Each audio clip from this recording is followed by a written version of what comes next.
Alrighty. I'm a little bit nervous. I only get one take at doing this, so I hope I don't screw it up. Sorry about the sound.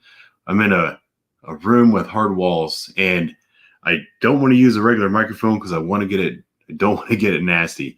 I'm about to do something really stupid. If you've been watching my channel for any amount of time, I used to do donut review videos quite frequently, and I promised everyone that once I got to 5,000 subscribers, I would eat a dozen donuts live on a stream. I'm going to modify that a little bit today because I don't know if I can do it on a live stream and still keep my composure and continue the live stream after the fact. So what I'm going to do is I have a dozen donuts today, and I'm going to eat them for you guys. I don't know how this is going to go. I don't know if I'm going to be able to talk throughout the eating of the donuts, or if I might end up speeding the film up and putting some music in the background. I'm not quite sure, but I do have a cup of coffee with my favorite coffee mug. I've got a glass of water, and I've got 2 napkins,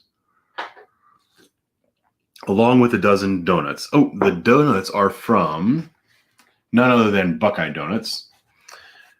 I went to go to the Little Donut Factory today because their donuts are slightly smaller, but they were already sold out for the day. I got there at like 11:15. So we're going to go with Buckeye Donuts, but these things don't look like they're too giant. I know that they're some of the best glazed donuts in town, so I'm excited about that. I'm not excited about for what this is going to do to my body today. But the things that I do for you guys, here we go. So glazed donut number 1.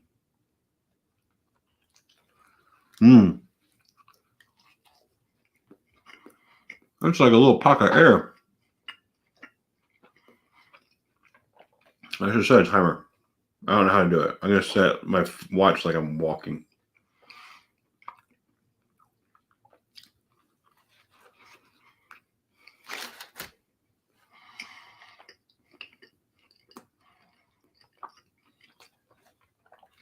I did this once before with Krispy Kremes with my kids.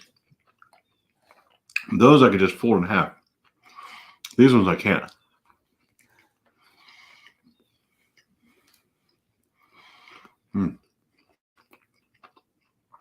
They're so good though. We'll see if I'm still enjoying them at the end.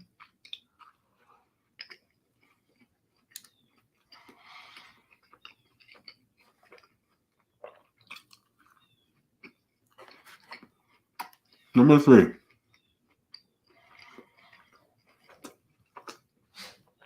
Is it going to bother you guys if I talk with my mouth full?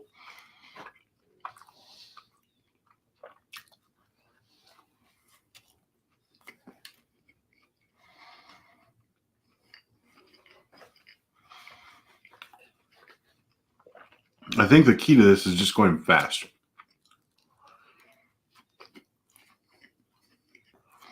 So that's what we're doing.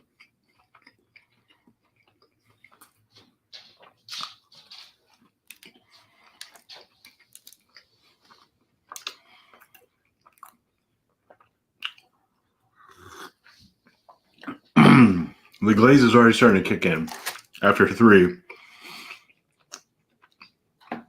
Oh man. I can't promise I'm going to finish these, but I'm going to give it my best.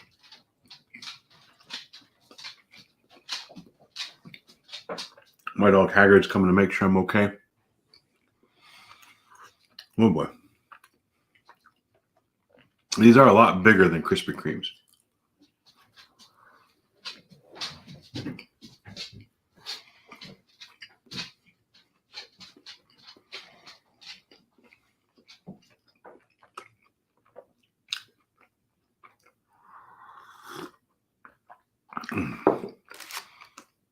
I think after this, it's going to be a long time before I eat a glazed donut. I'm not sure there's enough room in my belly for this.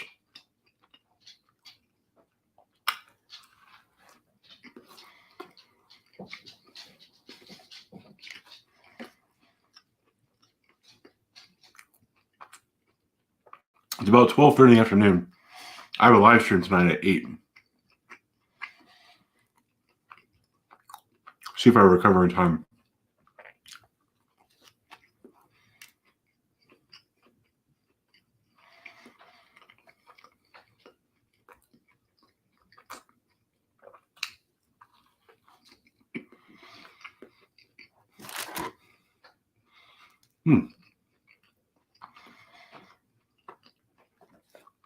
This is number 6.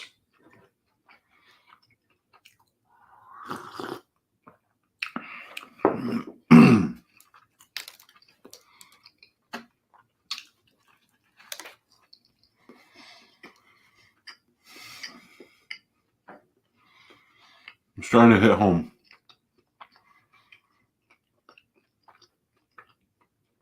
I really hope I turn that microphone on.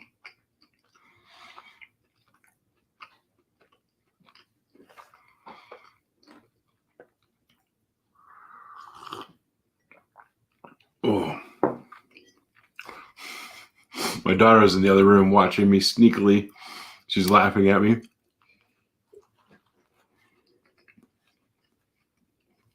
I'm 6 down.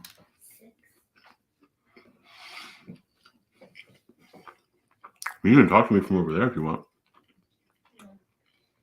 You're not on camera. I know I'm not. Do you remember when we did this before?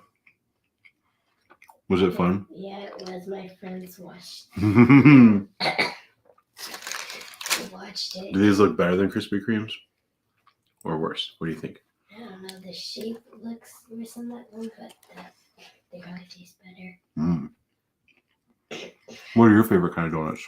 Great. What are they called again? Like Long Johns? Cream sticks. Cream sticks? Yeah. But where do you like to get them from? Do you know? I don't get them that often to know. Oh, this is number 6. Oh, that's number 7. 7. I have 5 more to go.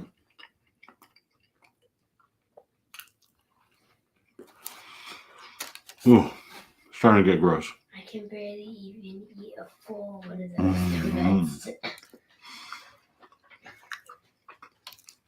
These are bigger than Krispy Kremes. They look a lot bigger. Oh yeah, and my friend, she has a little brother, so she showed her little brother it, and I was like handing out the notes after school in the classroom, and he was like, I know, I've seen you eat donuts before. Oh, really? Like, that's creepy. Mm-hmm. 2nd grade. That's funny. Yeah. It's starting to get gross. Audrey is really taking her time every single time we do eating challenges. She's just like, We have to decide what the next eating challenge is going to be.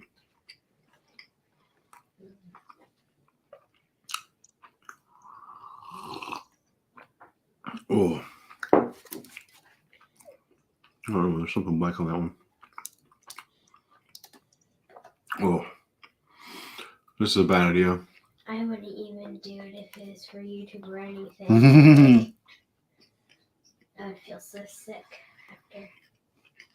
Like, I could barely eat like 2 donuts. Like, in one whole day, even if it's like an hour. I can't even do that. I think you can eat 2 donuts in a day. Like, I can, but not at like at the same time, maybe not. But either way, it still feels sick again. Do you think you'll eat your cream stick in one sitting, or do you think you'll have it in 2 pieces? Probably 2 pieces. Yeah, they're pretty big. All right. Please, and I hope for another time. This is number 9. I bit my lip.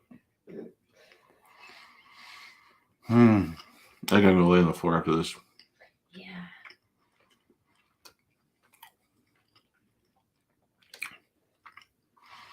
I don't know why I do this kind of stuff. I don't know why you do either.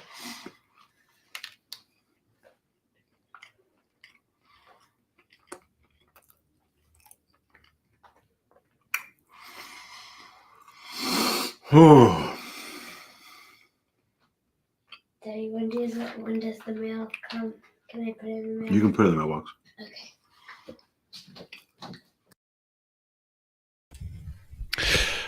Alrighty, I'm here.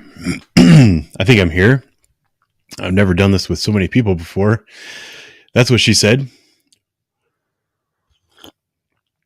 I don't know if I'm going to finish that video now or just make you guys wait till tomorrow.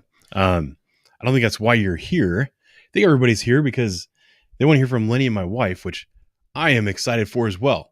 We have a pretty good crew here already. You guys are turning out, showing up good for tonight. I'm excited. When I looked at the stream, like when we do this, there's a lot of moving parts, and then usually I try to get everything set up because I'm not very tech savvy. I'm kind of an idiot when it comes to this stuff. So I get everything set up, and then I run around the house and get my coffee and my whiskey, like I say. And there was already a bunch of people in here talking like 5 minutes before the stream started. So I decided I would go ahead and start it up soon. Let's see. Deb Miami, Lenny is my good friend that runs multiple social media accounts called Poorly Made Police Memes, and he is brilliant. Uh-oh. I had a pop-up just take over my whole screen. I don't know if you guys saw that. I did notice, wow, my stuff is going bonkers. A couple super chats came in. Thank you very much, guys. Roxy was one of them with $2. I really appreciate that. And then S Joe? $20, starting off with a big one. Thank you very much. Lenny and I both appreciate this a lot. And I guess we could also say that the super chats tonight might go to buy my wife's Christmas presents, or at least a portion of them. So hopefully she does a good job of impressing you guys tonight and earn some good Christmas donations. I don't know. Is that too corny? It's pretty but corny, I do. It is pretty corny. Let me add you to the stream here. I don't know You're how making to her work for it, buddy. You're making her work for it. That's a little messed up, to be honest with you. I mean, isn't that what wives are required to do? I feel like that's like a form of prostitution. You know, it's getting a little weird here. I don't know. I'll think about that one for a minute. It's a stretch. It's a stretch. Hey, Martha, you're on the stream. Would you like to unmute yourself? Well, here I am. What do you think? if I demand that you do a good job tonight so that people will give us Wait a minute. money. Did you say demand? Yes. Demand. Well,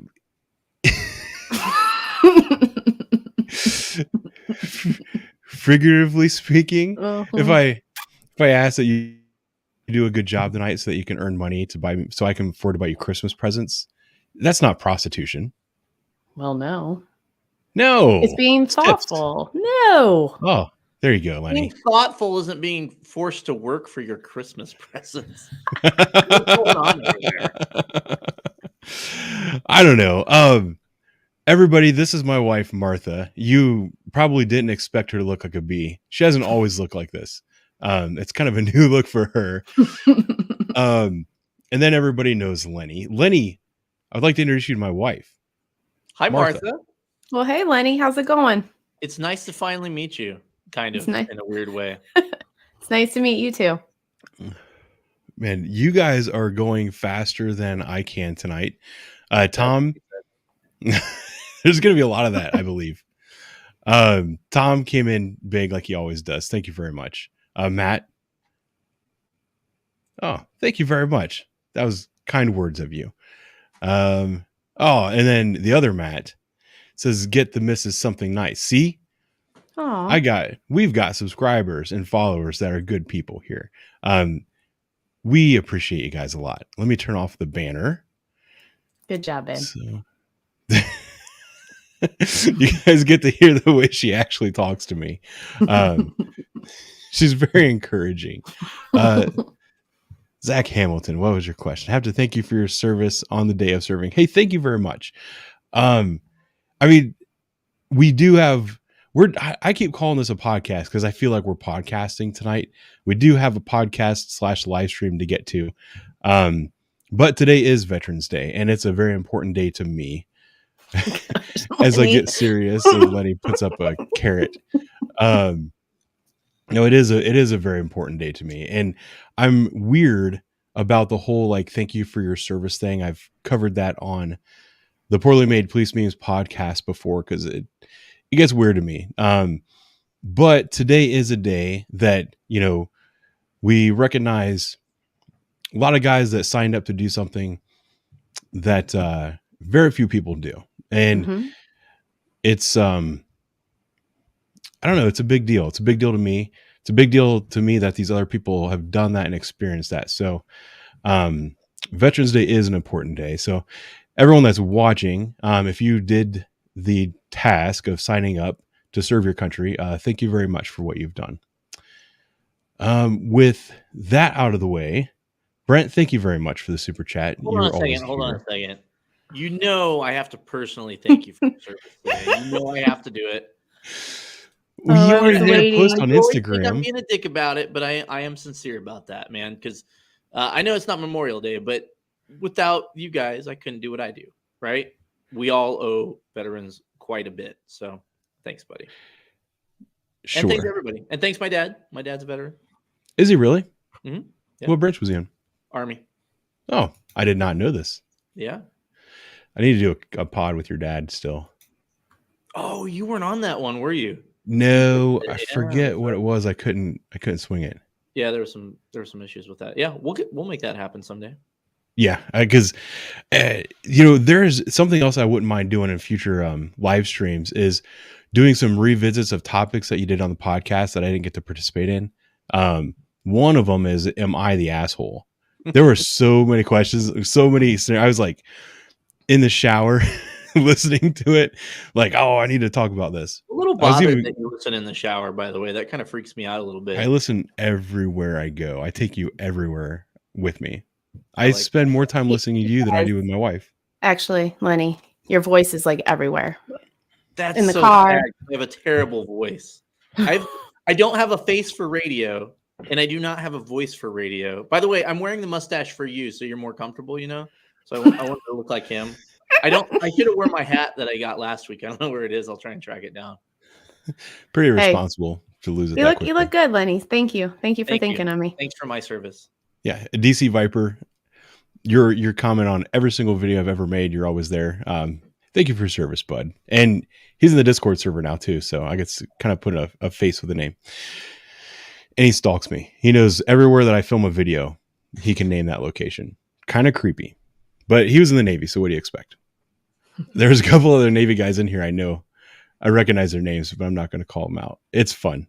Everybody that served, we appreciate it. It's also funny. Growing up, I had some older relatives that were in the military, and I looked up to them so much. Like I had an uncle that was in the Marine Corps. I had a great uncle that was in the Army, like in the pre-World War II. It was a great uncle. He was in his 90s when I was a kid. And then I had another great uncle that was in the Navy. And I remember when I was getting ready to go to Iraq, I was talking to my uncle Gary, and he was in the Navy. Was it just before Korea or just after Korea? I can't quite remember, but I remember him telling me, he's like, man, I don't know how you Army guys do it. You don't have any protection. You're on the ground, blah, blah, blah. And I was like, I don't know how you Navy guys do it, because if someone shoots my vehicle, I can get out and run. Someone shoot your boat, you're screwed. I don't know. It's so we all make fun of each other, but at the end of the day, we all have a ton of respect for each other. And it's not going to stop me from making jokes. Just want to be clear about that. But yeah, the donations are coming in hot. Donna, thank you very much. Roy, thank you very much. And Nick, thank you very much. You guys are awesome. Yeah. Okay, babe. I want to say real quick, a lot of people are saying hi to me, so I just want to say thanks, everybody. It's nice to meet you all.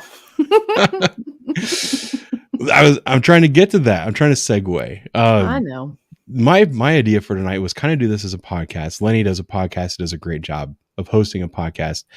Initially, I was going to sit here and eat donuts, but I decided to record it ahead of time because I was afraid if I literally ate donuts while you interviewed my wife, I would get sick and throw up in the background.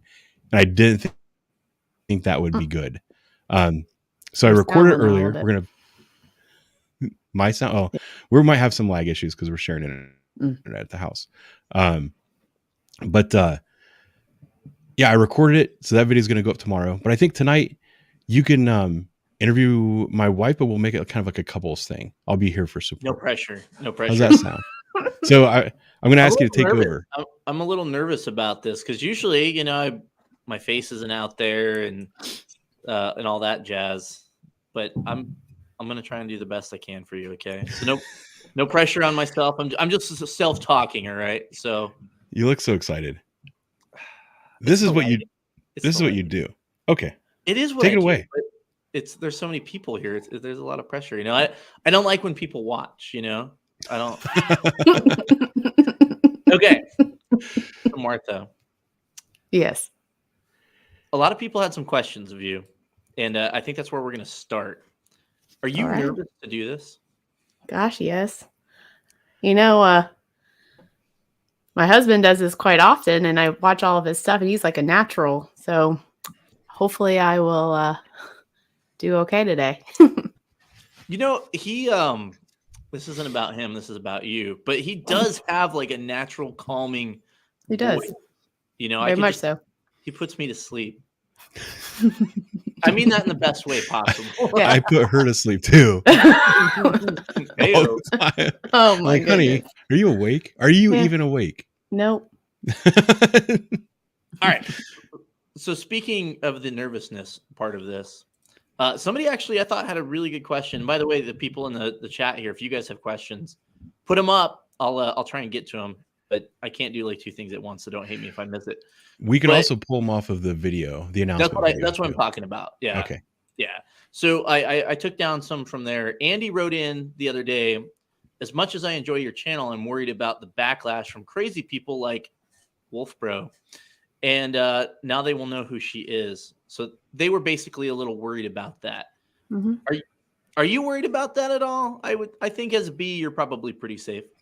Yeah. Well, I had a conversation with Ben about this live stream. What's this called? Podcast, whatever. About that. You know, I didn't want to really have my face out there. I kind of wanted to stay incognito. I like being behind the scenes. His face can be out there and doing his thing, but I just like to be that supporting role in this endeavor. So this B is working great. What you would say is you're his rock? I would hope so. Yeah, he's mine. So I mean, he's mine. So I think we balance each other out and support each other through this life. You know. So I wish I could find the audio of it, but I couldn't find it. But we did a podcast not too long ago. I got a second mustache there for a second. And I don't know how it came up, but we were talking about how you guys first met and your first date. He may or may not have made some comment about making sure that you saw his ass walking. Oh, yeah. He totally made sure I saw his rear end. How did you guys meet? Well, eHarmony of all places. That's where we met. Not Grindr? No. No.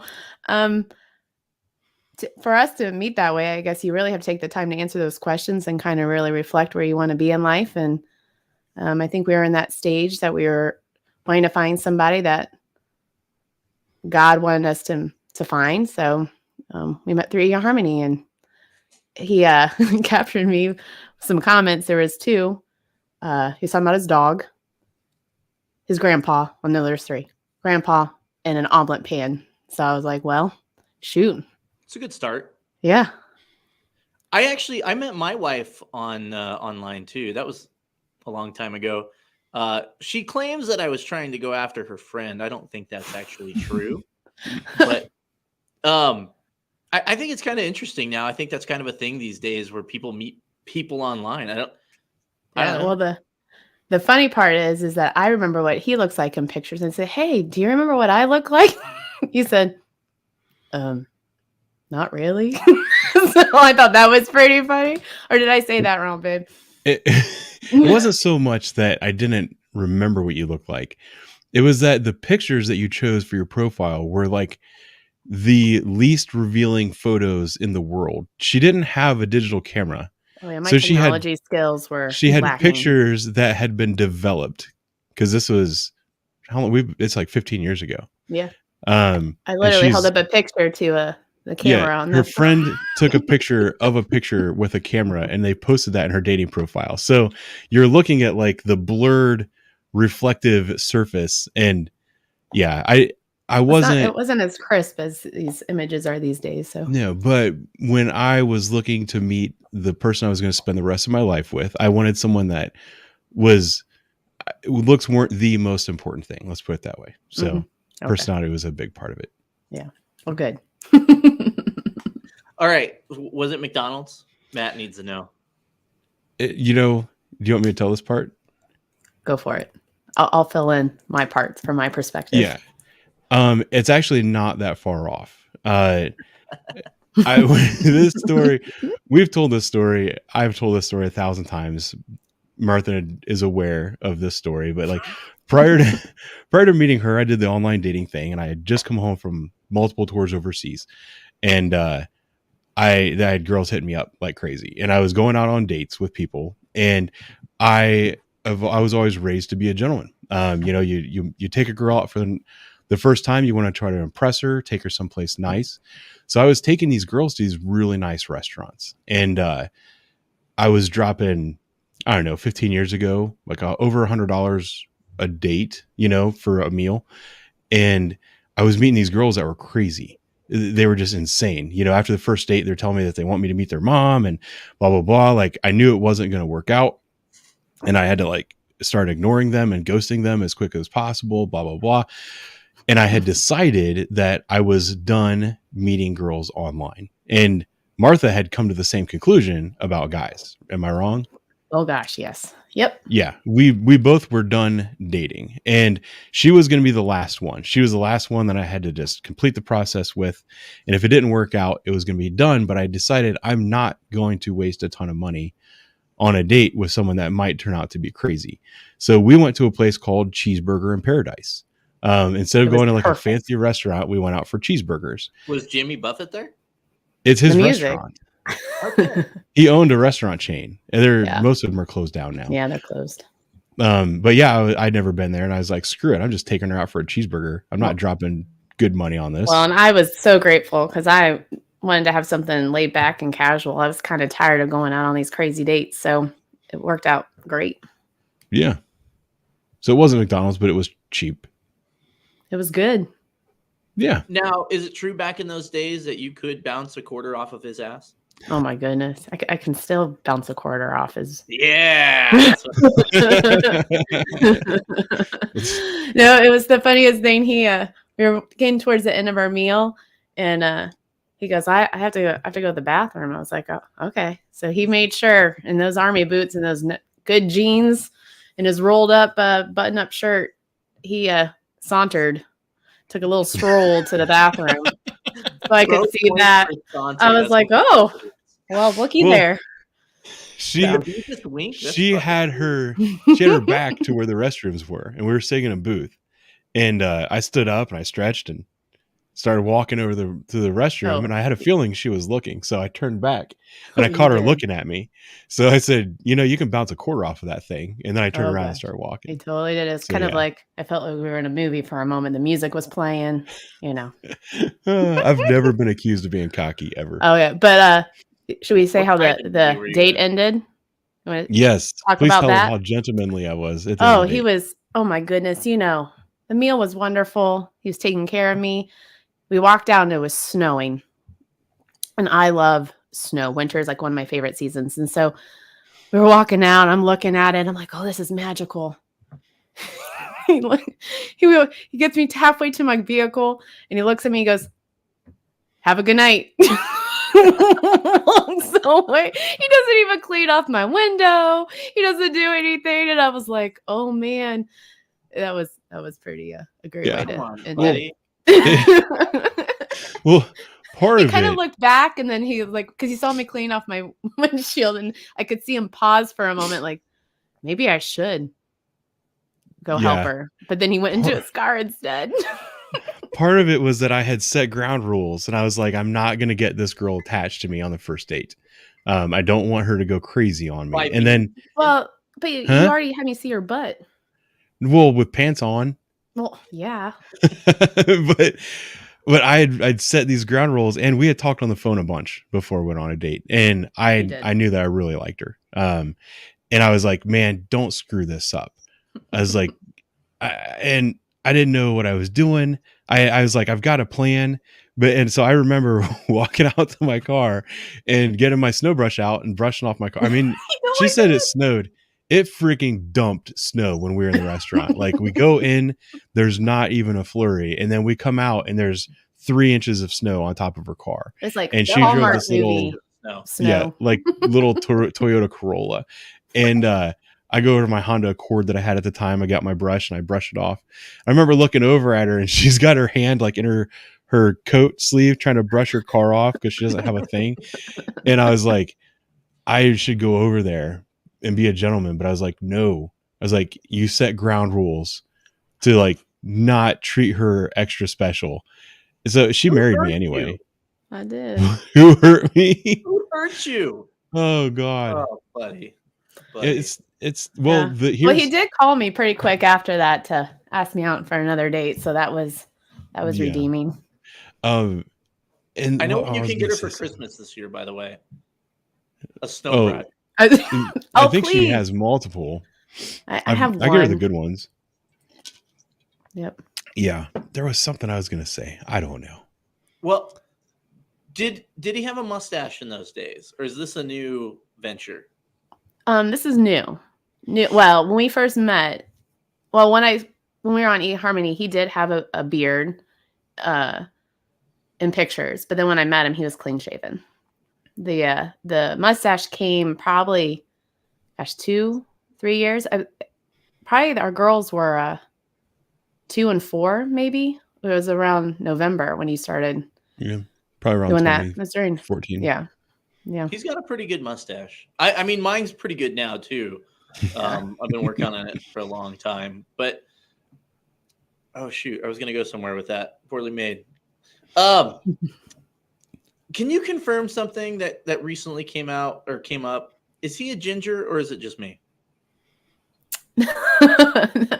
No, he is blonde. He's blonde. He's not a redhead. Nope. Did he tell you I was going to ask you that?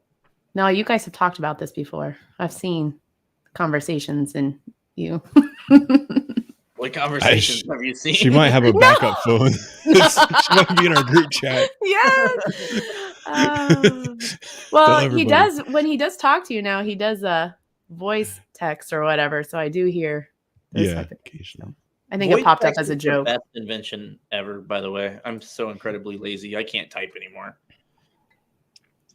So, because one question that came in was about the mustache. If you instantly knew at the mustache that he was the one, but he didn't have it yet. So, would that have made things better on the first date if he had that magnificent stash?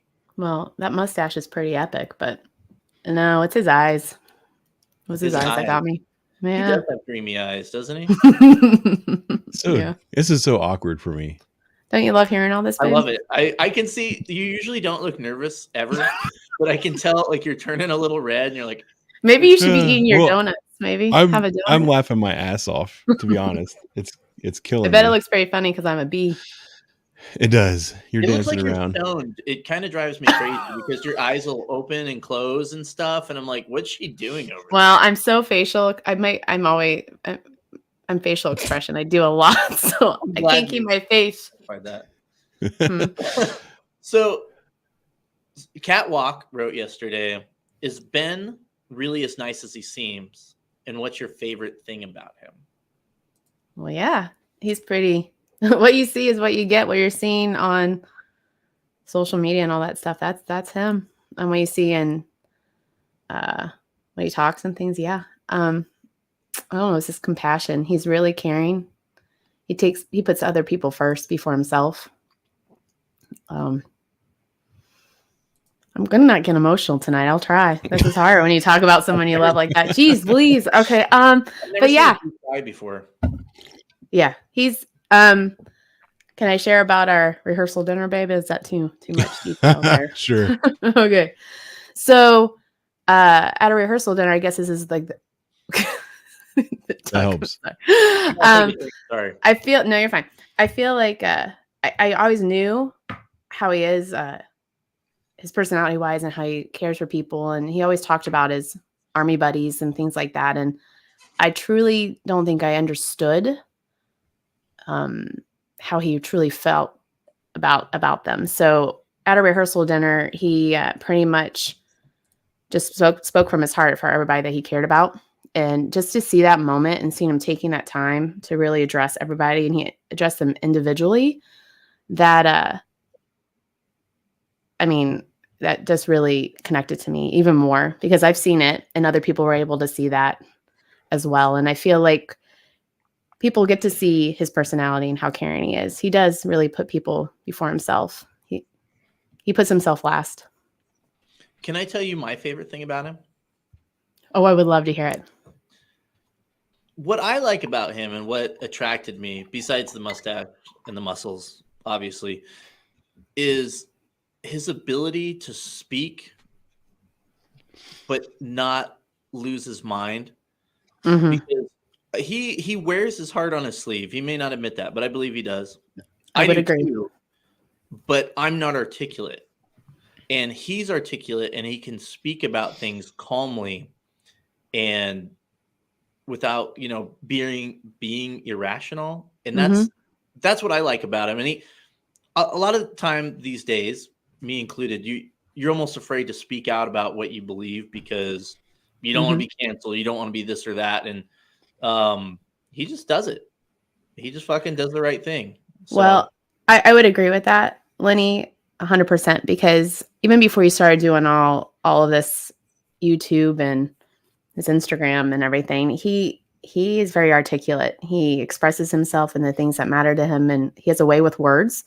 And I've always said, you need to do something with that. I think God has given you a gift, and you really need to share that with people. And I'm so grateful that he listened and he's doing it. I agree. You know what's kind of funny is at work for years I've had a reputation for being an asshole. Like not just an asshole, but people are afraid of me. Even other police officers. They're not like afraid that I'm gonna like hurt them, but they're afraid to bring something up to me that I might just hammer them. You know what I mean? Just shut them down. You're direct and you're honest. I am direct. But I don't know. I've confronted people before. It's like, dude, why didn't you come tell me that this was bothering you? And they're like, well, you're hard to approach. And I think it's funny because when those people have those opinions, they don't see how I am the rest of the time. And I think one of the reasons that people around me get that idea is because when I'm not out in public and I'm not in front of people, I vent a lot. And I vent my frustrations and I use humor to do it. And I lose my shit, for lack of a better term. Like at roll call or when we're at the sub or when I'm on the way to a run, I am losing my mind, like cussing and screaming about somebody, this, that, and the other thing. But then when we get there, it's no, you got to put that stuff away and it's time to be a human being again. Well, and you also, when you're in those moments too, you laugh a lot when things get too much. I think people take that the wrong way. Well, sometimes I laugh at people because they're being ridiculous. You want to tell them about the first fight that we had? Oh gosh. Do you remember? There's a lot of mandatory reporters here, so be careful. Yeah, let's pause that one. We'll maybe get back to that one later. That's funny.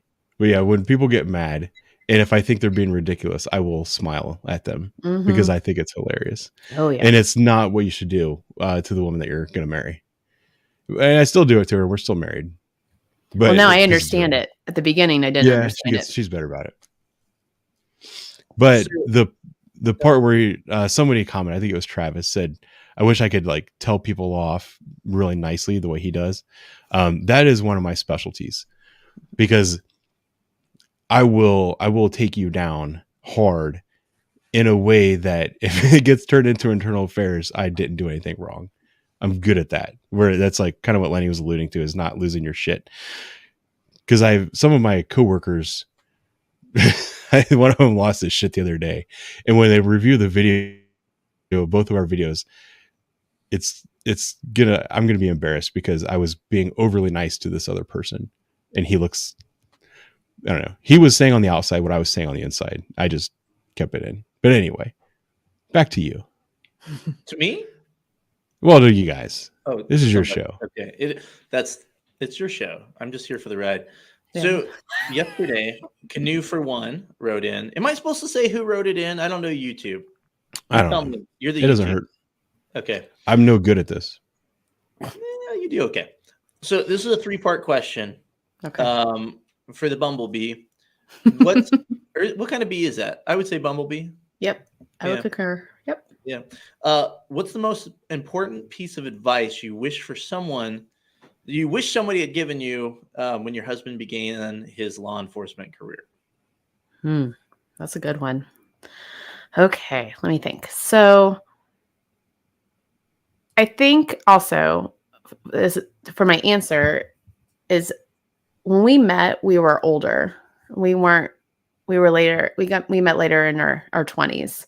So I think I was already used to being more independent and being on my own and kind of doing those type of things, that when we met if being a police wife, there is a crazy schedule involved and nothing follows what typical schedules are. And I think that is something you think you understand it, but until you really experience it, especially at the beginning when he's doing all different shifts. And I think it's different without kids, but then when you start having children, then I think that is one of the biggest things I wish I really kind of understood better. But I think I handled it better because I was older and I was able to do things more independently. I think you and I have talked about this on the podcast as well. Martha and I have we're together all the time. We do everything together. We know everything about each other, but we also we have independence of each other. So Yep. she doesn't depend on me being here all the time, and it doesn't drive her crazy. A lot of the stresses that other police wives have, she doesn't have, and our relationship doesn't have some of those strains because we're actually pretty independent of each other. It's weird because we do everything together. We watch all the same TV shows, except for that crap on Hallmark. I make her watch that by herself. That's okay. But I enjoy it by myself. Yeah, but we like all the same food. We drink the same drinks. Like literally tonight, we were almost like rock, paper, scissoring about which bourbon we're each going to get. Very much so. So we're tied together as much as two people can be tied together, but we have separate friend groups. I think that's pretty safe to say. Separate hobbies, a lot that's separate. So she kind of has her own life. She's not dependent on me. Everything she does isn't tied to me and who I am, like some police wives appear to be. Yeah, and the other, I totally agree. I think it's hard. The crazy hours and the crazy schedules. Yes, I think that's really hard. I think the other part that's really hard, and I think Ben does an amazing job with it, is I can only the stressors of the job, the things that he sees daily. I think he has an outlet to when there's days that are harder than others. But I think at the beginning, just hearing the stuff that he was experiencing, I mean, I thought I understood what a police officer does. I made assumptions, things you see on TV or movies and things like that. It's much different hearing it as a spouse. It can be hard sometimes, and you worry a lot. I mean, I pray a lot. What's been the one? Has there been any particular thing that's made you worry the most, or is there like a certain thing that you worry about more constantly? Or I think more now is your face is more out there. That's more my worry than it was before. I mean, you were just an officer on the street. Now you're out there. I see what people say to you. So that What's part What about is really police hard. work though? Oh, police work? Oh, I think it's the unknown. I mean, like any job, right? You could be driving down the road and something happen. I think it's the unknown. You could be doing everything right, and something could crazy happen. I don't know. What do you think is harder, being a police wife or a YouTuber's wife? Oh, oh, that's a good. Well, I think it's a double whammy, right? Because he is a police officer, and in this climate right now, police officers aren't considered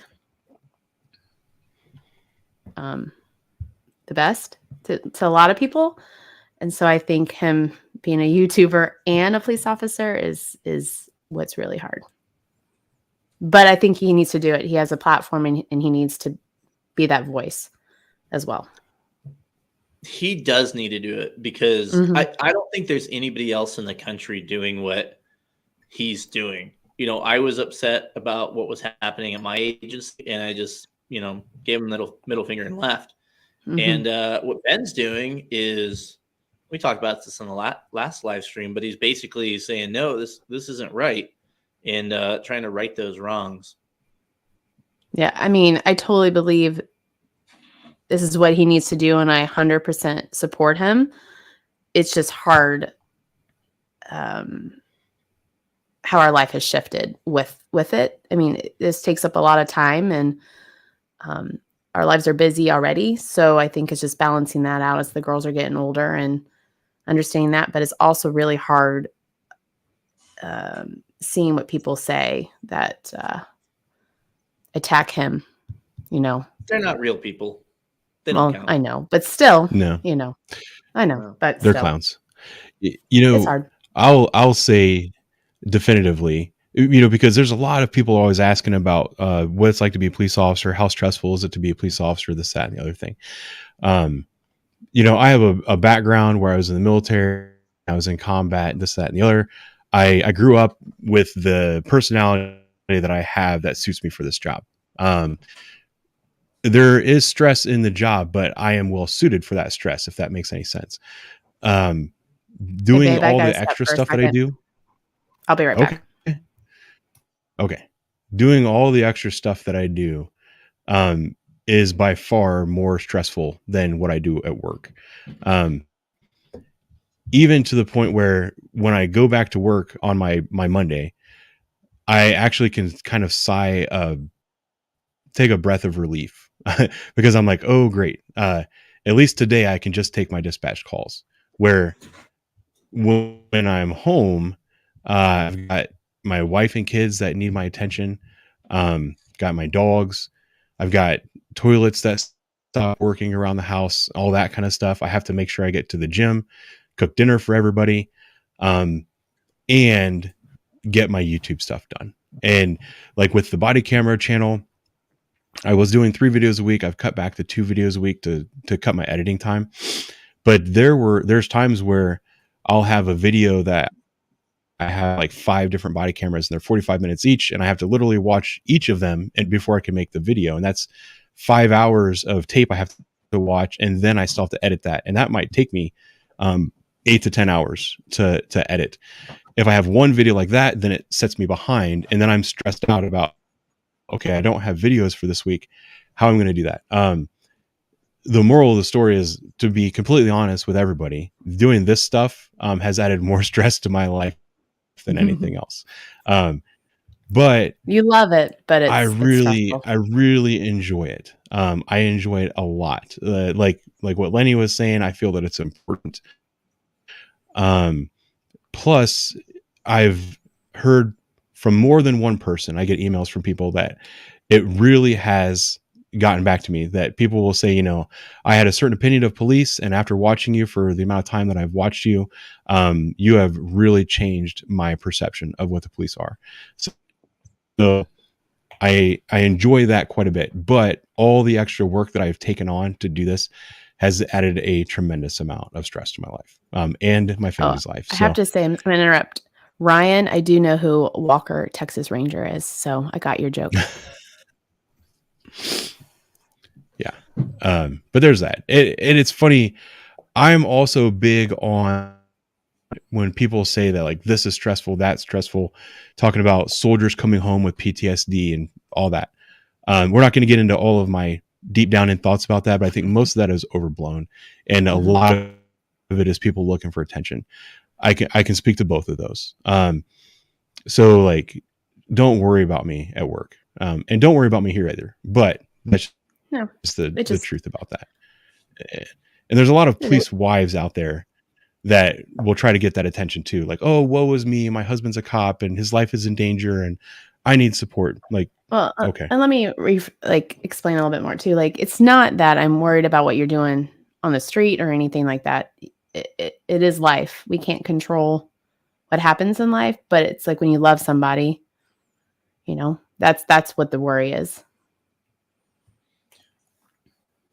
We lost your husband, but that's okay. I know. Hey, Lenny. Oh, hey there. I had to blow my nose. Oh, I figured it was something it's like a live that. stream. Anything goes, man. Just turn your face into a duck like I do. So speaking of the stress, is there activities you guys do together to decompress, or do you guys have your own things that you do? You know, I should have thought about that before I asked it. Somebody did reference Pokemon cards. You guys do Pokemon cards? You guys seem like you'd be into that. No, we're too old for that. Well, I missed it. I'm sorry. What do you say? Said Pokemon cards. Oh, You guys seem like no, I see it. No Pokemon cards. We like bourbon, whiskey. I got a little whiskey going on in here. Oh, you do? What are you drinking? Oh, it's nothing fancy. It's oh shit, what is it? Seagrams, little Seagrams. That's not bad. So recently, Martha, you went on a ride along. I did. What did you think about that? Oh, was that the first one? No, I think it's my third or fourth. Okay, my wife never maybe made third. it out when I was on the road. Well, maybe it was I didn't. This is my first day shift ride along. I did all the other ones third shift. Yeah. But I love them. Was it different now than? Sorry, I'm bad at this. Was it different now compared to when you rode before? Yeah, it was a lot different. Well, the last 3 ride-alongs I went on, or 2, whatever it was, for when he was on thirds, it would be like the busiest, because I always went in the summer. It would be like the busiest time. His weeks would be like nuts. And then I would go, and then it would be crickets. So he would try to find things for me to go see or experience, and it wouldn't be busy at all. Not so much when I went on day shift. I think that was the busiest ride along I've been on, and it was very eye-opening, and it was much different to see what he experiences during the day than it was at night. I want to go back a little bit to my knowledge, it was the very first ride along that you ever went on. Mm-hmm. And do you remember the house that got shot up? Yes, I do. Tell them about that experience. Like, what happened on that run? Do you remember? This is the house that I remember there were shell casings in the street, and then we had to go inside, and there was like some teenagers and things like that. And there was a guy on the floor. Is that one? Yeah. Yeah. So like I said, I assumed or thought I knew what police officers experienced. And let me just say, what you see on TV or in a movie is not real life at all. Especially where Ben works. It's eye-opening. You think you know, but you have no idea. And it takes special people to work in that part of town. So when we went, there was the call. We showed up, and Ben was like, "Oh, there's some shell casings and things like that." And that was new for me to actually see shell casings on a street. It was a busy street. And then we walked into the house, and this house, there's no carpeting. Mattresses are on the floor that kids are sleeping on. You go into a room and there's a guy underneath a blanket, you know, like it's just a different world, I guess. I don't know. I sorry not to cut you off, but I've made the analogy that when I went to work, it was like driving to another planet. Mm-hmm. It didn't even seem real. Like I went to this, I was in outer space for the day, and then I came back to reality when I got home at the end of the night. It's just a completely different world. Like you wouldn't even, you know, the layperson wouldn't even imagine what we see or deal with. Well, and it was really, you can pick up in a moment. The thing that I liked showing her about that ride along, and I still tell people the story to this day, because, you know, we get called to a call about shots fired. We get there, there's shell casings in the street. We start looking around with our flashlights. We find a house that has a bunch of bolt holes in it. So we knock on the door. People start coming out, and they're like, yeah, somebody just came and shot up our house. I don't remember the details, but I believe that they knew the people that did this to them. So when this happens, we have to clear a house, make sure nobody was hit, go through, document all the damage, see if we can collect any evidence, projectiles that are, you know, laying on floors or stuck in walls, stuff like that. She's talking about this guy that was wrapped up in something, covered up. Mm-hmm. It was in an upstairs bedroom. We go up there. These people are all laying on floors. They said that they were remodeling. The walls were stripped down to the studs, all throughout this house. And this guy was laying wrapped up in a blanket on the floor right next to the wall where a bullet had come through, probably 3 or 4 inches above his body. So we went to wake him up because we needed to identify him. And he basically just shrugged me off and pulled the blanket back over his head. Yep. And we're like, no, dude, like, this is the police. I know I'm going to be the benefit out. You were asleep. You need to wake up. You need to talk to me. And just, I eventually, it got to the point where I had to raise my voice at him, and I had my wife with me. She was 6 feet behind me. Mm-hmm. So she got to experience that. And I don't think the average person actually gets to see how police are treated on the streets. And it was interesting because everyone else in the house was really polite, and they weren't like weirded out by us just waltzing into their house. They basically just opened the door, got out of the way, went outside. I'm going to call her the mom of the house, mm-hmm. was very receptive. So it's like, oh yeah, come through here. Like, this is this room. This is this room. Let us around. And then we got like to that one jackass. It wasn't, because I've also worked in nicer areas. Mm-hmm. It wasn't like that where, you know, I don't know, a fender bender happens to their parked car, and you would thought that it was the crime of the century, you know, where people are all, it's very different in the hood. And she got to experience that on the first time, which I thought was really cool. Well, and it's eye-opening. And I have to say, even going on the ride-alongs, I don't get nervous at all with him going to work. It was interesting for me to see what he experiences daily, because I hear the stories, but then actually get to see these people in action. And it's interesting to see who supports the police and how other people react to the police.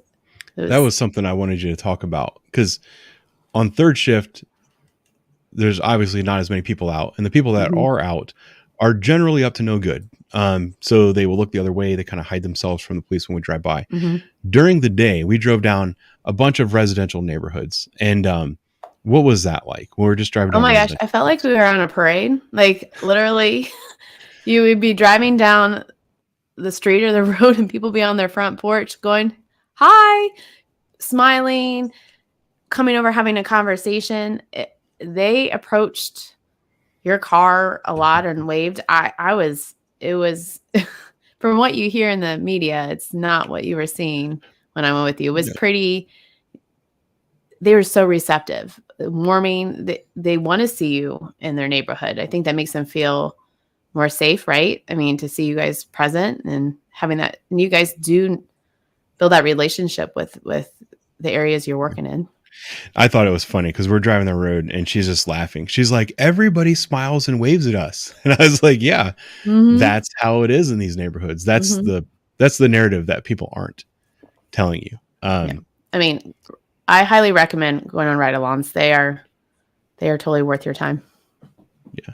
Oh, I meant to play the ride along video as a lead up to the stream, but then I ate all those donuts today and I got sidetracked. I can't believe you ate all those donuts. I'm doing well now. I had a workout tonight. I had the donuts at like 12:30.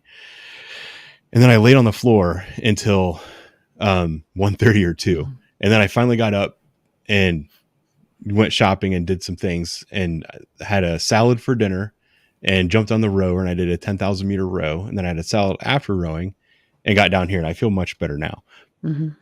But the ride along, do you remember the runs from that day? The calls. The most recent one? Yeah. Oh my heavens, it was because these people remember it well. It was the craziest one, right? So, well, shoot, where do I even start?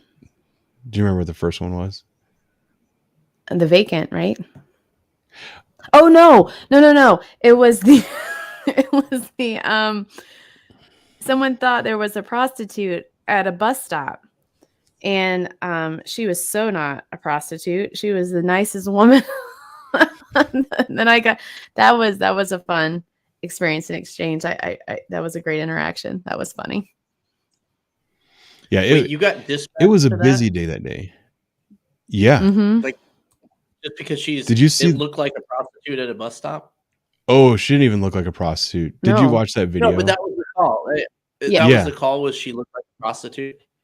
Yeah, someone called 911 and was like, "She's out here again, looking dumb, blah blah blah." And we drove by. Normally, I just drive by those calls, but since I had my wife with me, I was like, "Oh, we're gonna talk to her," because normally I'll drive by and I'll say, "Look, that's not a 49. Like, you can cancel that call." But she looked like she would have been friendly, so I was like, "Oh, we're gonna go out. We're gonna tell her why they called." And sometimes I do that as well. Because I want the people that I'm called on to know the reality of some of the bullshit calls that we get. If it's really bullshit, I would walk right up to them and be like, "Hey, look, this is the kind of stuff that we get called on. So when the police are approaching you, don't blame us, like, because this is a legitimate call." So that's why I got out of the car with her. And it was funny because I wanted my wife to see her reaction, which she took it well. I mean, she handled it the way I expected it. And then we went from there to a vacant house, which you didn't come in the vacant What did you house. think? How did you think I was going to react? I'm talking about not you, the person on the street. Oh, okay. Gotcha. I'm sorry. Yeah. I was like, hey, I was- hey, honey, I'm going to go talk to this prostitute. What do you think about that? I was like, wait a minute. I was Should like, I get her number? Have I ever introduced you to a prostitute while we were working? Yes. It was on I don't third. remember. Yeah. I don't know. I always try to get my ride-alongs to talk to a prostitute. And they're not what you expect. They're not. No. what you see, It's no. not Pretty Woman out there. No. Nope. What else did you have, Lenny? Me? I thought you You know were what? gonna recount the whole Here's entire one day. I thing was waiting. to completely hijack. It's So your- the most dramatic run of the day was the woman that overdosed in her own car and had somebody else driving the car around. There were a lot of comments on that YouTube channel, on that YouTube video, and on when people found out you were going to be coming on. People wanted to know what that was like for you, watching, like, particularly that guy that was losing his mind walking around out there. Well, I guess like when I go on the ride along, when I showed up, I guess since I know I'm going to be okay on these runs, I don't get nervous or stressed out about it. But when he actually was responding to me, because he didn't know who I was, things like that, that was kind of nerve wracking. But I think that's what's different too, because I haven't been on a ride along where someone was reacting towards me. Usually they're all like, "Oh, there's a ride along with you. You know, they're all real nice to me. That was an interesting experience, but I knew I was okay with everybody around. Yeah, that guy was just lashing out at everyone in the world. Mhm. It didn't matter who was there. He was lashing out. He was trying to get a rise. There's no way in hell I was going to let him know that you're my wife that day, Mm-mm. No. because then he would have gone nuts, and I would have probably had. We came very close to putting our hands on that guy. Mm-hmm. You know, I don't know if you've ever been in a similar situation, Lenny, where it's like a grieving family and there's somebody that's just completely lost their shit. He wasn't necessarily being violent, but he was trying to get us to act. He was trying to get us to come and put our hands on him. And we were just, you know, we were kind of haloing around him, herding him around, making sure there's always like 3 officers near him, but nobody ever put their hands on him. And then eventually he just kind of puttered out and got in a car and took off, because if we had to put our hands on him, it would have been a huge fight. And then somebody would have gotten their phone out and videotaped it and be like, oh, this guy's grieving his mom or mother-in-law, whatever. And these officers are beating him up. We're aware that kind of thing is happening in the moment, and we're not going to bite on it unless we absolutely have to. So that was, a lot of people were really, I don't know, had a lot of questions about that. Yeah. So. Well, and I guess it takes a lot really to get, I don't know, maybe I'm different as other ride-alongs. I don't know. I didn't take anything of it. I knew he was upset and he was mad, and he was experiencing a loss and someone he loved. So I was just letting you guys do your job and just being there watching it. I have a story based on that, because you had mentioned something about victims kind of having a hard time with things, and as cops, you just kind of let them maybe get away with more than you normally would because you know they're grieving. But I lost my complete train of thought, so never mind. Let's start there. People losing their minds. Yeah. So if I may hijack this for a second, the first death call I ever went to was a little old lady had died. She lived with family. She was old, like she was really old. So it was like expected, but not expected kind of thing. And sometimes the public and people don't really understand that any unattended death it's got to be treated like a crime, right? Just make sure everything's on the up and up, so to speak. And the way we did it in Colorado, we did our initial, and then we, call a coroner, but we're not moving the body. We're not letting people, that's not the time to say their goodbyes, right? Well, a guy came in, and it was his grandma, and he kind of walks past us, and we're like, hey, hold on a second. We'll tell you kind of how this is going. And there was an FTO there that had less than adequate people skills. And we almost got into a fight with a guy on top of his dead grandma. So those can be very tense situations for sure. And there's part of that's actually something worth addressing, not to go completely tangent, but people will see an officer respond to somebody on the street and it go horribly wrong. And the first thing that they'll say was that officer was an idiot. Like you mentioned that your buddy doesn't have great people skills. That tactic that the officer used might have worked before, and that's why he used it. Sometimes when people get up in your face, you can shout at them and kind of snap them out of it. Sometimes it doesn't work. It's not a technique I generally try to use. You're gonna have to trust me on this one. Trust me on this. Yeah, I do. But and I had one it was fairly recently where I actually called my supervisor to scene, and I was like, hey, I need some stripes on this one. This woman's not going to go with the program. We were taking her kids away, and we were taking her to the hospital. She was in such a bad mental state that she needed to go and her kids needed to go, and it was going to be a fight. So I was hoping just some stripes standing there would make her go with the program. And he leaned over her and started yelling at her, and it's all hell broke loose. We were wrestling with a naked woman on a floor covered in dirty diapers and dog piss immediately after. And he's one of the nicest guys in the world. But I don't know. It is what it is. And there's also those times. I had one years ago where it was as a young guy. He's a little gang member. He's out there running around at night shooting at people, this, that, and the other thing. He got in a gunfight and got himself killed.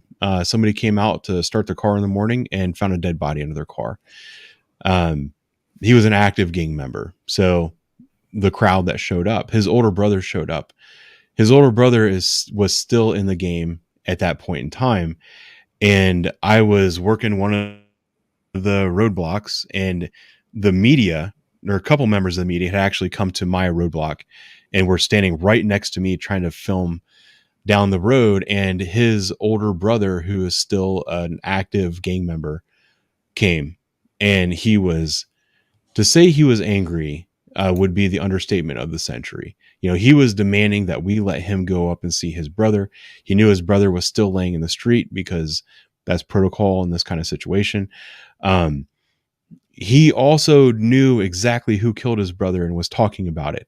And he knew the circumstances about how it happened, and he was talking about it. He was very open, but he was still very angry. And I was, it was one of those situations too, where I bring up race and sometimes people get mad at me, but I want to make that point. Like, here I am, the whitest police officer that you've ever seen. Bald head, blue eyes, red mustache, freaking white farm boy. And I'm in an inner city talking to this young black guy who's probably 27 years old. And he's been nothing but a thug his entire life. I don't think I touched him, but I got his attention. I was like, dude, I know what you're thinking. I know how you're feeling right now, but this is not the way. And we made eye contact, and he looked at me, and he was like, you're right. And then he just stood there fuming. And then every once in a while he'd get mad. He'd slam his hands on things. And one of these moments when he was having one of his, he was riding this wave, he was having one of his outbursts, was right when the local Fox reporter walks up to me and asks me a question. and this guy looks at him and focused all of his hate and anger towards this reporter. And the reporter, I remember, he's like 5'6", he looks like one of the cartoon versions I used to have on my YouTube channel, like the brown comb over hair, skinny neck, white shirt and tie. And he's standing there, and he just turned pale. This dude is just going like, why the F do you care? My little brother's body's laying up there and you're talking about bullshit, blah, blah, blah. And I'm looking at this guy, like, trying to think, okay, I am a half a second away from being in a huge fight on the edge of a crime scene by myself. And I was like 3 hours into my overtime at that point in time because the scene was so large. We had to have officers hold over. I just looked at the reporter, and I go, you need to leave. It's not safe for you here. And he just looked at me, he goes, okay, and turned and took off. And then as soon as he was gone, the guy calmed down. But that was one of those situations where some other officers might have tried to grab that kid and throw him in a car to calm him down. And it wouldn't have, it might've been the right thing to do, but it wasn't necessary. So, it's hard sometimes knowing what's going to work. Cause you brought up the previous, what works before won't work now kind of thing. And that's the impossible standards, right? That cops are held to rather, is I'm going to try this. I think this is going to work. And then it doesn't work. And it's like, well, why didn't he do this? Because you weren't there. That's why, make a best judgment call. And sometimes you're wrong. I read something the other day or today, I think, that was, if you've never made a mistake, then you've never done anything. So I think there's some wisdom in there. Anyway, back to Martha. Hi, Martha. Good to see you. Hello. I didn't know you were still here. I just thought you had your moment. It's all good. I had time to go to the bathroom, so it was all good. Congratulations. Yeah. Thank you. How much you've had to drink so far? Not even an ounce. Okay. There was some. Do you have the list of YouTube questions up still? I'm kind of gone through them pretty quick, but I did have something I did want to hit on based on this topic. Then we can move on. Is based on that ride along, and you mentioned you're pretty calm and stuff, and you're not worried about it. Mhm. somebody had wrote in a question. They were kind of curious what you do, like, or like, I guess a little like story on you, how you are, who you are, kind of thing. Well, I'm a teacher in a suburban school. I work with kids with disabilities, so I deal with behaviors pretty much every day. I'm part of my crisis prevention intervention team, so that's kind of how I roll. I don't know. I'm pretty calm, and I love my job. And since I work with kids with disabilities, it kind of gives me a different experience and outlook. No, not outlook. How other people perspective. That's the word. Perspective. Yeah. When you get into dealing with behaviors or how people are reacting in the moment when they are emotional. I don't know. That's kind of, I think it's been my calling. I love my job, and I love working with these students. And I think it really gives me a different way of seeing life and how these kids function. And I don't know. I do love my job sometimes more than others. Because you work with little kids, Yeah. like the first few years of elementary school. Mm-hmm. So a lot of the stuff that we deal with, these kids aren't experiencing that yet. Mm-mm. But I've also experienced other times when I've had to work with adults with disabilities, and it's a lot different when they're adults compared when they were kids. One of the things that we talk about a lot, you and I talk about, me and Lenny talk about, a lot of people are talking about, is kind of the lack of, what's the word I'm looking for? Consequences for kids anymore, and how that leads them to be shitty adults. Yes. And I've also talked about how, people blame the schools. This is actually not a bad topic for you guys, for us. People blame the schools for shitty kids and stupid kids and this, that, and the other thing. And I've, from my perspective on the street, been saying for years, like, you don't realize what these parents are like. Like, these teachers can't do anything with these kids because the parents are ruining their lives prior to getting in school. Like, what, because especially some of the kids on your caseload, what do you think, what are some of the ones that it's not an obvious, like they were just born with a disability, but it's more of their environmental thing? What are the kind of things that you're seeing with parents and kids that are creating that environment from your perspective? I think right now in this environment that we're in, I think there's a balance of parenting and being a friend, and there's so much technology, saying expectations. I feel like every day at school, I'm mostly saying you have to use expected behavior, being respectful, being responsible, have manners. It's very interesting to see even elementary students disrespecting adults and other kids. And I feel like that's mostly what I am doing daily, is trying to teach those core values again. There's a lot of parents who do that still, but I feel like that's an area that we're really that I focus in on to make these kids.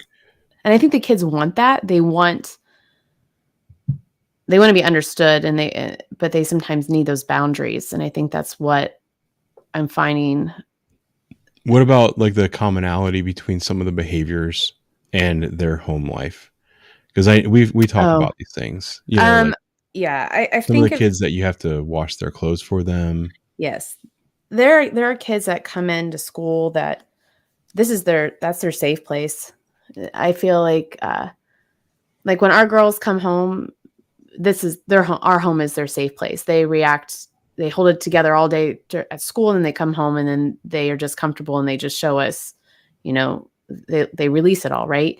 I feel like a lot of these kiddos that come from these home environments come to school, and school is their safe place. And this is where they feel comfortable, and they might release all the things that they're dealing with at home, and where we're helping them process and kind of go through things that they're trying to, for them as young children, I think it's hard for them to even rationalize and understand what's happening. So they're trying to, they express it in ways to kind of give us to help them, but they don't even know how to articulate it of how they're feeling. And do you find that you have to teach a lot of kids their most basic functions in life because they're not being taught them at home? oh yeah, I 100% do that. I feel like in elementary, maybe probably even high school, I feel like that's what's happening a lot, where we're parenting and trying to help these kiddos be more respectful and understand that they are valued. And there's a lot of wonderful parents out there, but I feel like there's some kiddos that just need some extra love and attention. I think a lot of people have kids, and it's going to sound harsh, but it's almost like a pet, right? They don't actually realize that kids, they need more than being fed and watered. They're going to be grown-ups. They're going to be adults. They're going to have to function in society.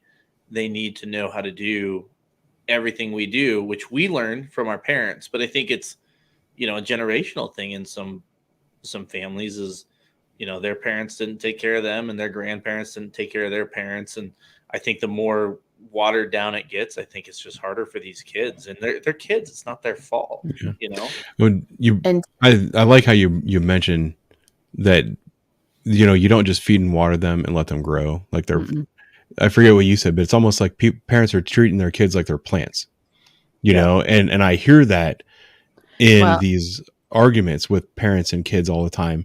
Like, I put a roof over your head and I feed you. And then they start using all these expletive languages and calling them, derogatory names and all this other stuff. And it's like, yeah, all you're doing is the bare minimum of keeping them alive. Like, you're not raising these kids. You're expecting everyone else to do it for you. And it's, and I think technology is a huge babysitter for a lot of families. I think I'm wondering, and I if some of these kids are withdrawing when they come to school because they're on technology so much. Probably, honestly. Like I can say from, working dad, I work a lot during the day, and, I'll have the TV on in the background, and then I feel guilty because I'm like, shit, and I go play with my kid and stuff, but it's easy for parents to do because kids will just sit there and watch it, and if you let your kid sit there and watch TV, he will. Well, and especially with all these streaming services where it just keeps going to the next show and the next show. Same thing happens with our girls. Like, I think they're watching something and I look over and they've been on it for a while because it just keeps going. It doesn't stop. Yeah. Yeah. I know, like, we were kind of getting on our kids about screen time, and, we were saying, be reasonable, an hour or two, and they're, screaming and yelling. I was like, man, I got like a half hour when I was a kid. What are you talking about? Mm-hmm. Yeah, well, it's different too, because if you missed your morning cartoons, you missed them. Or when the morning cartoons were over and the news came on, you left the room, and now everyone's just watching their stuff, and they stay up all night long watching it. And I don't know, but it's a challenge. I've spent a lot of time in schools recently too, talking about how the schools don't have the ability to punish the students anymore, like physically, like we used to when we were kids. And then when they call the parents to deal with the behavior, the parents will come in and not only defend their kid, but attack the school for calling out their students' behavior. And that's exactly what makes these kids grow up to be the monsters that I have to deal with when they're adults. And the kids that Martha deals with, they're not quite on that level yet, I guess. Am I right? You are right.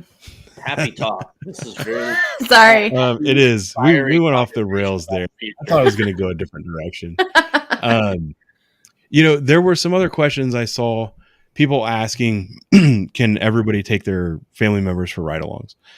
Where I work, I can take anybody for a ride-along that I want.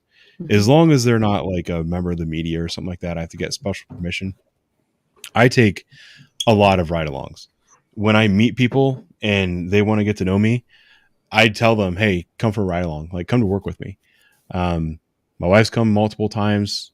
I don't know. I've had a wide variety of people come. And they get out of the car, they get in the car, they do everything that I do everywhere I go. There's a couple of ground rules, like I tell them, look, if it's a gun run, it's a legitimate gun run, I'm going to park a little bit further away. You're going to stay in the car. And then I always give my ride along a spare key to my cruiser. I'm like, hey, if this gets out of hand, your job is to go sit in the car. I also will tell them to grab the radio and call like an officer in trouble call if they have to. So those are the ground rules. But aside from that, like my ride along goes everywhere that I go. Mm-hmm. And generally when I have a ride along, I don't know if Lenny has much experience with this, but if people start asking questions about my ride along, normally I have a lie ready to go. My favorite one is that they're a researcher for the city schools. I'm like, oh, this person's a researcher for city schools. They want to see what police are doing. And then people are like, oh, okay, come along.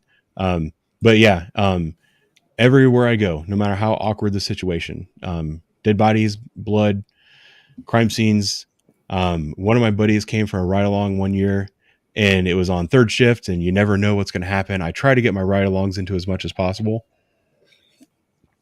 but it doesn't always happen. And this particular night there was a stabbing, a cutting or stabbing that went out. And it was a domestic dispute between a man and a woman that had a glass coffee table. And they were arguing about God knows what they were arguing about. The woman stood up to walk away. And the male half, said something like, damn it, I wasn't done talking to you. Take his hands like this in a fist and slams them down in the center of this coffee table. Well, the coffee table was anchored on the ends, not in the center. So when he slammed both hands down, he busted the center of this coffee table right down the middle. Well, unfortunately, the weight was out on the ends. So the coffee table flips up in the air and it doesn't just slide down. It kind of teetered. The woman was walking by at that exact moment. And this glass coffee table, which if you've ever felt the glass on that, it's very heavy. It fell off and it basically sliced her calf off, like straight to the bone. Her calf was hanging off. It was horrible, so they had to call it in. And it sounds bad when you call 911.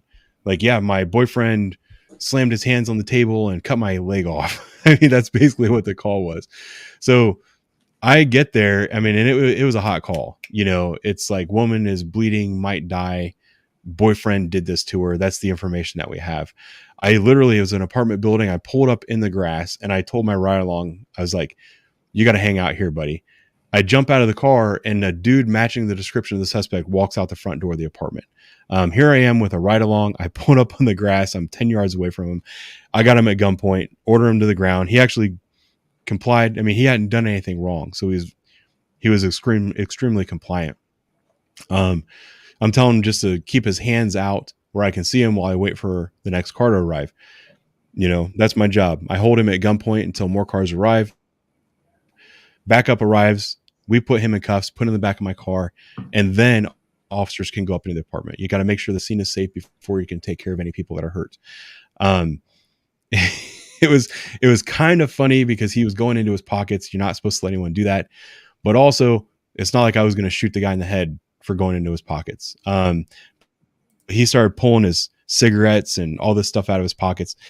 And he even pulled a crack pipe out of his pocket and tried to throw it in the bushes. And I remember yelling at him. I'm like, dude, I'm right here. I can see that you just threw a crack pipe. And he's like, no, I didn't. But once the dust all settled, I sent my ride along up there and he was like, yeah, it's the most blood I've ever seen. And he was a hunter. And, there was blood on the ground that was like, it was gelatinous and it was like this thick. The woman lived. One of the first backup officers to get on scene actually went up and applied a makeshift tourniquet, found some household items, and quite frankly saved her life. But once the dust settled and everything was calm, my ride along got to go see all of that. So I don't know if that answers that question. Was it similar where you worked, Lenny? Yeah, we had ride-alongs in the beginning, and then it kind of changed as everything changed. We didn't really have ride-alongs past 2020, because you had COVID and then everything else. But riders, at least for me, I felt like there was the curse of the rider, which meant nothing happened. Whenever I had a rider, for the most part, nothing ever happened. I know I took a gal from my hockey team out on a ride along, and I had her totally hyped up, and nothing happened. I mean, I usually went to 15 to 20 calls a night. We went to 2, and they were total nothing burgers. My dad came out. That was a good day. That was a whole lot of fun. We had some shit happen that day. It was a good time, but he had a little more leeway because he was a cop and had a gun and all that stuff. But yeah, for the most part with the riders, it's kind of depends on the call. If it's a normal call, they're just 6 feet behind you, and kind of give them instructions like, hey, if it goes south, do this kind of thing. But yeah, I mean, you're there for the show. I always hated when people came for a ride along and then they just sat in the car the whole time. Why are you here? Did you just want to hang out? Are you lonely? I'm not that funny, No, I do. I get frustrated with people when I'm like, hey, and plus, like we talked about last time, I'm waiting for you to get out of the car so I can lock my doors. Like you need to get out of the car so I can lock the door. Like, let's go. Like, by the way, I'm still a cop. We're on runs. You need to go. Martha, what are you doing? I'm just moving around. But I do. Can I say something about a ride along? Yeah. I want to say when, like this most recent ride along, I was much more comfortable. When I first went on the very first one, it is overwhelming, especially when you're with your spouse. It's a different experience. So it's like where to stand, what to do, how do you interact. But after you go on them more, you become more comfortable and you become part of the environment, and you kind of know the routine and you kind of know the area. So it doesn't feel so overwhelming. Did you think that people were weirded out by you being there, aside from the one guy that was angry at the world? I felt more on day shift than on night shift. I felt like when I go with you on thirds, people were like, oh, you would just say like, oh, this is my ride along. And they were like cool with it. They would start talking to me and tell me their whole life story. But then on days, I felt like they were very concerned while I was there. Mm-hmm. I don't know if it was my presence or something. I don't know, but it was the first time I ever felt like I was questioned while I was there. Yeah. Well, people in the daytime are a little bit more aware of what's going on in the world. I can tell you that I've had a lot more complaints to internal affairs on day shift than I ever had at night. And I was a lot more hardcore when I worked at night. It's people on day are strange. Do you want to tell people about the last run of the day? Oh my goodness. So to kind of set the story up, before I went on this ride along, I was here. I think it was like a day or 2 days before you came home and you were just like, I'm so sorry. I can like smell. Sorry. Okay. What is happening right now? Oh my gosh. She's talking about the woman that pooped all over herself. Oh, so he comes home and I was like, how was work, babe? Did you have a good day? He's like, well, I had this woman and I guess I cuss, but I don't really cuss, but I'm going to use your wording, right? Shit in a trash can at the hospital. I was like, what? And when I actually saw the body camera footage of it, that was, I still hear the nurses say no. So that was, I mean, I kind of already had kind of an understanding of who this woman was, but it was towards the end of your shift, right? And we were getting ready to be done. And all of a sudden this mom and son come up to the cruiser and like, there's this lady, she's naked on the road and she needs help. Let me paint the picture. Oh my God. He had a poop emoji, Lenny. Yeah, he did. So we had taken our last run of the day. I get off at 3:00. Generally, I start unloading my car at 2:30. So it's like 2:00, 2:15. We had taken our last run. The dispatchers are not going to send us on a run unless it's extremely important. And we were sitting way off of the road, under a bridge on a piece of state property that was not within our jurisdiction. Mhm. That's a little trick that you learn when you have some seniority. And that way, if something happens, it's not your problem. So you can just call the people that are responsible for it. They will take care of it. We were sitting there kind of decompressing because it was a very busy day. We had dead bodies. We had the horse trailer. We had It was vacant break-ins into vacant houses. It was a very busy day. it was So we're educational. just, yeah. So we're just kind of sitting there decompressing, talking to each other, looking at our phones. And you have to walk down this half-mile lane to get to us. And I see this woman and her child walking towards us. And I remember thinking, well, this is awkward. You know, it's a male police officer with a woman not in uniform sitting in a car. They're about to walk right by us. I wonder what they're going to think. And they walked directly at us. And I always crack the windows when I have people near me. I want to it's just a safety thing. I want to hear what they're doing.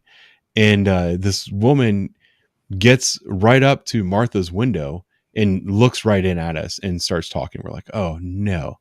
So that's when she was like, yeah, there's a woman down the road. She's naked rolling around in the middle of the road. Like, you guys need to help her. But you didn't. I don't think you didn't think it was this woman because you just took her to the hospital, right?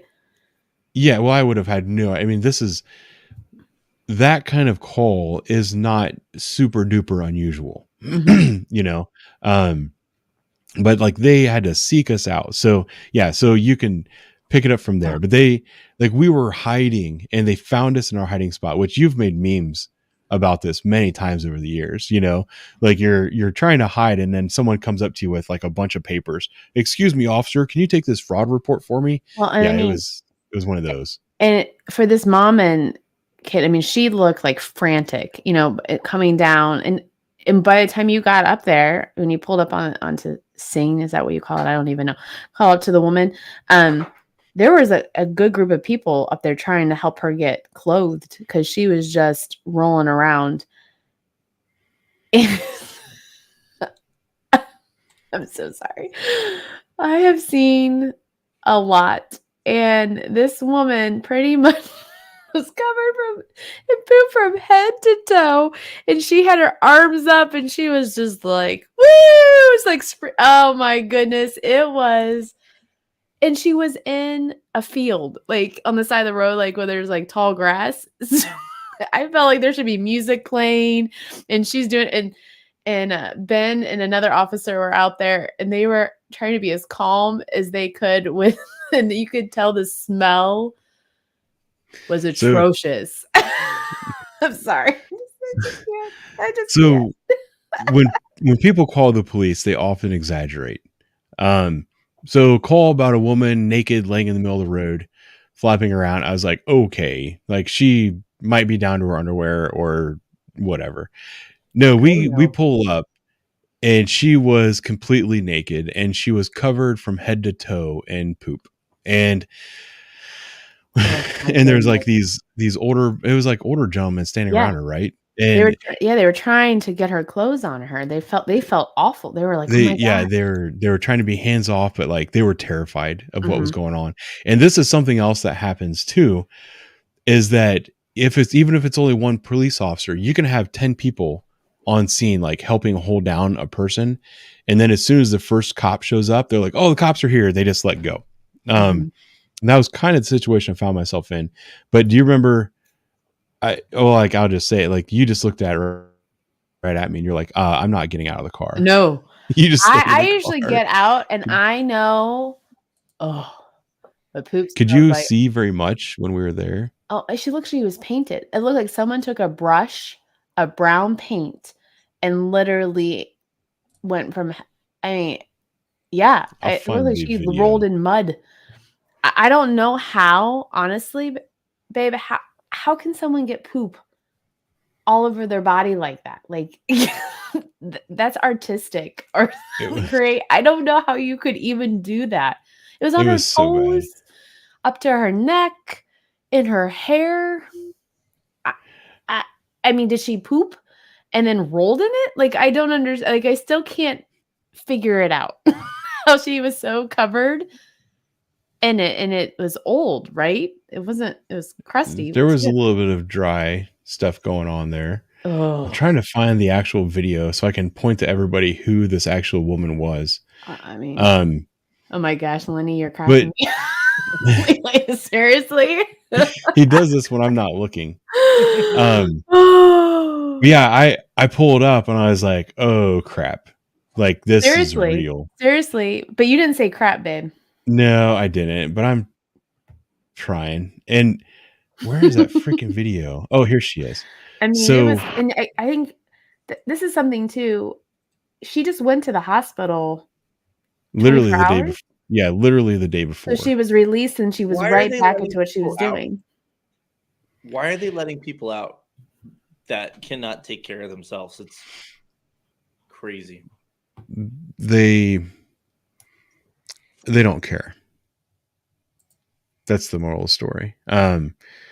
But yeah, so we pulled up and I ended up getting out and I think I aired for a medic. It was an insane shift. Like all the medics, everybody was busy that day.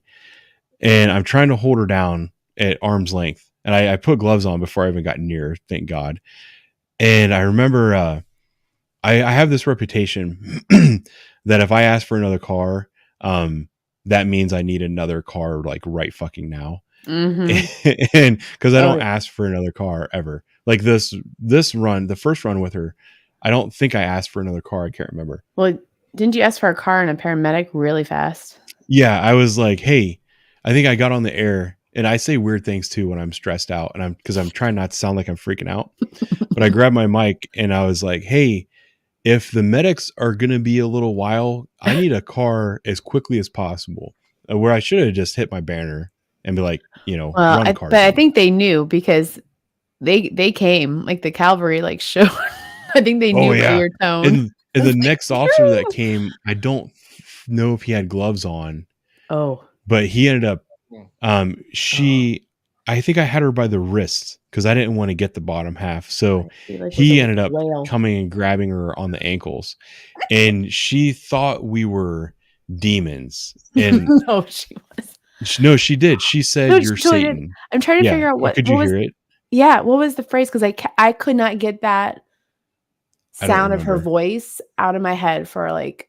Well, I'm going to play her voice in a second. Oh, please! Oh man! But yeah, she thought we were demons, and I was trying to tell her no. And then all of a sudden, she would start fighting for her life, and she would flail her arms and legs and roll. And when she rolled, my buddy that was holding onto her ankles lost his grip. So she rolled over, and then she rolled back, and she's on her back, and she ends up kicking her feet up in the air, and she actually kicked him in the face with poop all over her feet. And I remember looking at him like, oh, I was like, I'm so sorry, dude. And I did apologize to him the next day. It's not my fault.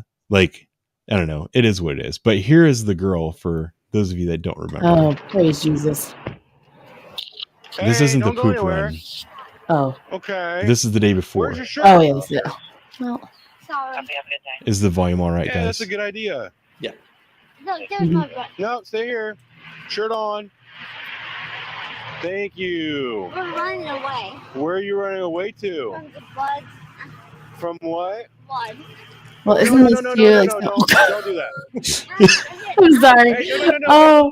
Wait Can- right here. I know you're Okay, playing no, this. stop. I have to say, seeing the video and hearing you tell the story when you came home is even better because it was so accurate and your mannerisms and everything was perfect. It was great. Well, and also the amount of care that when you don't have gloves on, you will go to not have to put your hands on somebody. Because like, listen, I'm like, no, like come on back here, like trying to keep her focused, like Well, doing everything I can not to put my hands on this person. and she wasn't. This is like clothes given by someone else again. Like she was walking around naked again this day too. Yeah, apparently. Yep. Come over here. Sit down. Come over here and sit down. 190. 190. I got the female up here at Terrace and Wait, hold on. from I'm not the blood. for a 498 reaction. She's gonna put her hands in her pants. What's your name, hun? You call her hon? What's your name? I call everyone hun. I'm Okay, very dear. nice. And you don't call me that at home, so I am grateful that you don't call I me. call you hon. babe. I don't know. call those girls babe. That's what I'm saying. Yeah. So here's the part of the hospital. Then fuck You want it. your room, Lindsay. I think she looks in. Oh my gosh. Here it comes. It's a jean jacket. Jean jacket. Oh. I tried telling you guys it was furry on the inside. Whenever you guys opened me up, look, I don't have. Look, we're gonna give No, you a spot I to sit am down. literally about to explode. Well, we don't want that to happen. No, she Let's really get the is. room and we So won't have there's doctors here that'll keep you from exploding. Okay. When I Grab a seat. fucked furry. Sit down on the bed. Here, hi. Hey, I'm Joel. I'm gonna be helping take care of you. Can you lay in bed for me, please? Love of everybody. Yep. Hey, On the what's bed. your name? I have had metal. Can you sit down? Let's give it a little bit. I'm dead on the hallucinating. outside. And I'm alive. What'd you say? Just hallucinating and doing this. No, please. Yes. And I don't have a name or anything. No one on the street knew her. Yeah, hurry on the inside. Oh my gosh. Just want to grab security, and then we can get her medicated and do all that here. You're not pooping on the floor. Come on, let's go. Oh my. No. Oh my. Did you? That was you. You said, oh my. Yeah. I missed the first one. I am so sorry. Absolutely not. Come on. Come on. It's about to come, right? The no. That was it. Yeah. They already did it. You talked Oh, over I it a missed little bit. it. I'm sorry. Okay. That's fine. But yeah, that was the same woman the very next day. I Yeah. couldn't believe I saw her in real time. Like that was crazy. Oh, yeah, it was bad. So it was an eventful ride along. But can you just imagine, like, that's your life? Like, we talked about that. I was like, she went to the hospital and then she's right back out doing the exact same. Yeah, the very next day. She might have been under the same high. I don't know.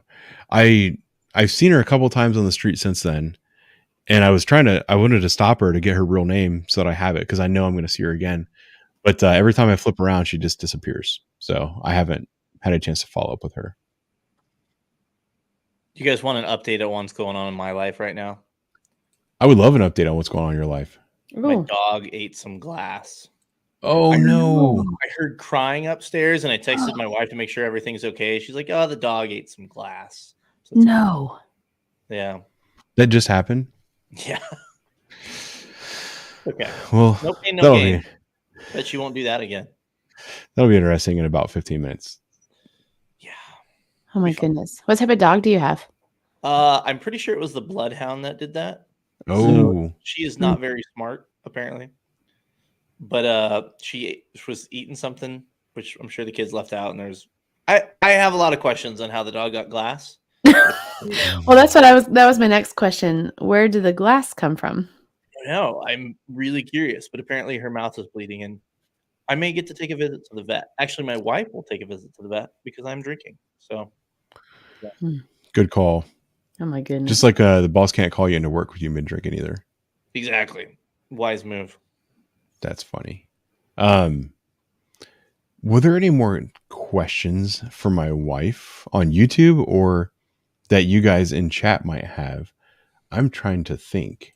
I was gonna hit her with some of the questions that I do on my podcast, but I don't know if you want me asking your wife if she poops her pants or not. You can ask anything you want. It's up to her whether or not she's going to answer. I don't think I can do it, to be honest. Lenny, You be may good. call me Howard. Be good, Can I? Lenny. Oh, she said be good. She just Be told good? you. Okay. I won't then. Do you know anything about police cars? Do you know what the best police car of all time is? Oh, you and I I've sent you a video. Don't you remember this video? Yeah. I'm sure it was a Crown Vic and it was awesome, right? Yes, exactly. Oh, you know what? I do remember that actually. Okay, yeah, because we were out and there was a Crown Vic that was going down the street, and I was like, "Oh my gosh, there's a Crown Vic!" And Ben was like, "Oh my gosh, we got to send a video to Lenny," so we sent you a video about it. Yeah. Well, was that our anniversary? Yes. Yeah. We were out for our anniversary and we were a little bit lit. And I sent it to you on Instagram. I think that was before I had my Ben Instagram. You know, I was going to ask, did Ben come from a name on the podcast? Because remember, I told you had to have a fake name, or were you Ben before that? No, I was Ben earlier that day. Like I made it up that day. Oh, so good timing.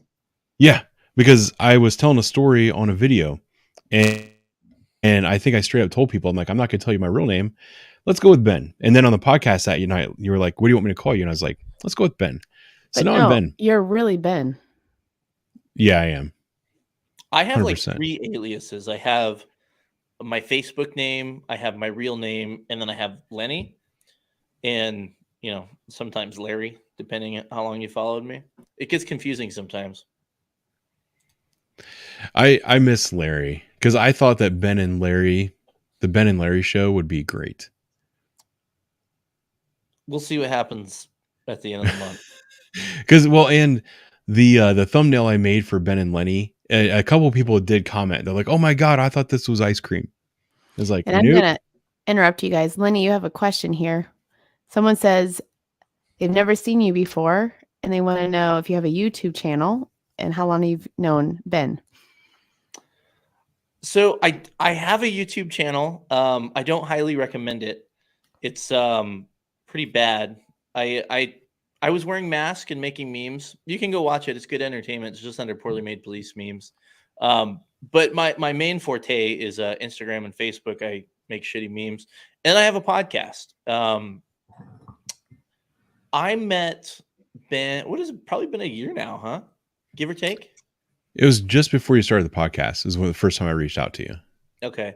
Yeah, he reached out to me, and then we just started talking back and forth. We talked about it more the last live stream, but you felt bad for me, I think, is kind of basically what I got from that. Is you felt bad and you wanted to help out and do your part because you're such a good guy. No, he said the first podcast sucked. So the first podcast was awful. Well, I have to say, everybody I knows that. enjoy listening to your podcast. They are really good. You think They're good Ben, now. the podcast we did last night. Oh, that's freaking hilarious. Oh my gosh. I'm No, laughing. honey, you don't know what he's talking about. Oh no, there's another one? May or may not have recorded. You didn't show me that one. It's the one I texted you about at like midnight. I was like, babe, I'm recording a podcast well, I right thought now. the one you were showing me earlier was the one you did. I'm sorry, I misunderstood. No, that was That I one was was playing funny. I was playing the one with Chief Sheriff for her today. Oh yeah, that was comedy gold. Which was hilarious because I'm like listening to it and my name comes up. My name comes up a lot. Well, it was funny because regarding the podcast last night, I go upstairs to bed like probably at 10:30, 11. Yeah. And you're like, babe, I'll see you soon. I go to bed and then I wake up to get up for work and I say, hey, I joined a podcast. So I went to bed a little late. So I thought it was pretty funny. I was like, hey, that's good though. Anytime you can hang out with Lenny, it's good. It was fun. And I don't know. It's nice that I have a group of people that that really wants to hang out. It's cool. It's just kind of neat. The peer pressure is fun. Yeah. It was fun. I think we need to have what's that? Can I address the comment on here? The Crown Vic is unreal. That's where I was going. Oh, I was going to say the sticks are unreal. And I think this person will know what I'm talking about. The sticks. Oh, okay. Yeah. I know who that person is. But hey, Lenny, I'm sorry. I'm going to interrupt again. There's a person asking how to find your podcast. Oh, it's the Poorly Made Police Podcast. I frequently misname it. It's Poorly Made Police Podcast, not the Poorly Made Police Memes Podcast. But it's not thoughts of a police officer, thoughts of a patrol officer. Poorly Made Police Podcast. Pretty much anywhere you can find podcasts. I probably should upload them here, but Spotify, Apple, Google Podcast, all that stuff is where you can find it. Yeah. Once a week. I need to. Well, I've already posted a couple of videos from when I was on the podcast. I'll take like a 10-minute section of it and throw it up. I'll try to link the podcast when I do that, but you don't need to. Like, if I link it, it'll be a Spotify link. But you can find them everywhere. So yeah, it's good. We talked about this last week, and this is going to be a really quick one, but he talks to police officers around the world and talks about their experience. He's talked to new police officers, old police officers, retired police officers that were on duty during 9/11. Yes, the 9/11 one. Different. I'm sorry, Lenny. Yeah, that was fantastic. phenomenal. It was really good. Yeah, That was but weird to be a real podcast. it was good though. It was fantastic. Different eras of policing. Like, it's amazing how similar cops are and how how their different perspectives lead them to some of the same things. I don't know. Check it out. Some of the episodes are better than others, admittedly, but it's a good podcast if you want something to do. Hey, babe, I'm gonna stop for a second and go tuck the girls in, and then I'll be back down. Okay. Well, we're gonna talk about Crown Vic for a minute. Yeah. Enjoy. All right, I'll be back in a minute. Talk about Yeah. Crown Vics. Yes. So there was a couple comments, and I don't know if I can do this. Yeah, I can do that. So somebody, how did we get on the topic? Oh, you asked her, because you always ask everyone, what's the best police car of all time? Yeah. And she said it was a Crown Vic, and we talked about how whatever. And I saw a few comments from people talking about the Explorer and how they think the Explorers are really nice. Here's the thing about the Crown Vic. I'll go first. I know Lenny's going to have his perspective as well. But the Crown Vic was the police car for a very long period of time. It went through changes, but even with all the changes, it was still basically the same car. It was very big.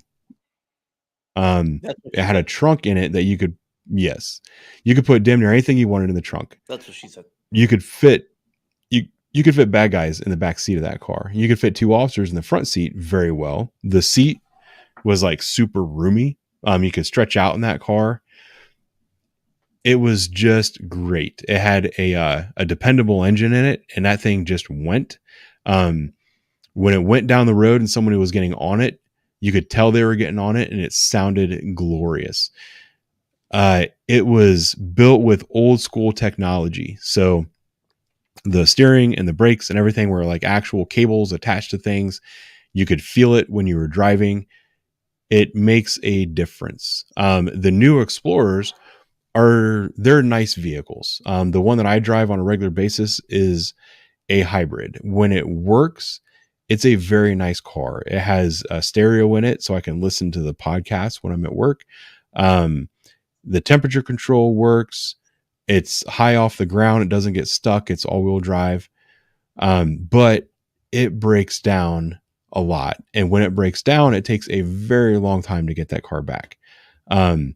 We did not have those problems with the Crown Vics. The Crown Vic, you could drive through an alley at 90 miles an hour, bouncing off of the sides of garages, and the car would still run when you finish your pursuit.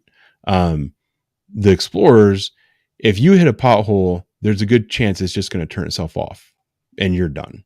So I don't know. That's my talk about the Crown Vic versus the new Explorer. What are your thoughts? I have lots of thoughts on Crown Vics. I will say to talk about their durability. So I have a Crown Vic right now, and it's I wouldn't say it's on its last legs, but it definitely needs some work, and it's just not a priority as far as, I got 4 kids, so I got to feed them. But I've thought for months that it's just going to stop working. It just goes. It's like people talk about Glocks, and it doesn't matter. You can shoot them underwater, you can shoot them in space, and all that stuff. The Vic's the same way, man. It just goes. Yeah, it's hard to describe. And like, I've spent a lot of time at the shop recently and it's funny, being a police officer, going from 3rd shift to 1st shift, some of the different things that you have to adapt to. One of them is all the administrative crap that we have to do, and the fleet is a big part of it. What's that? Oh, I think you're about to say what I was going to say, so I stopped.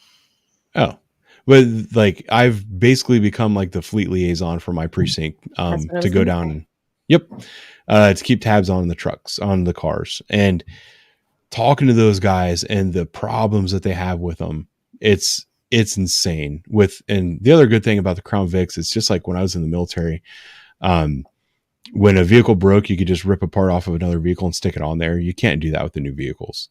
I don't know. So that's it. If they would have just kept making the Vic, make it all-wheel drive, and put a stereo in it, oh, that would be beautiful.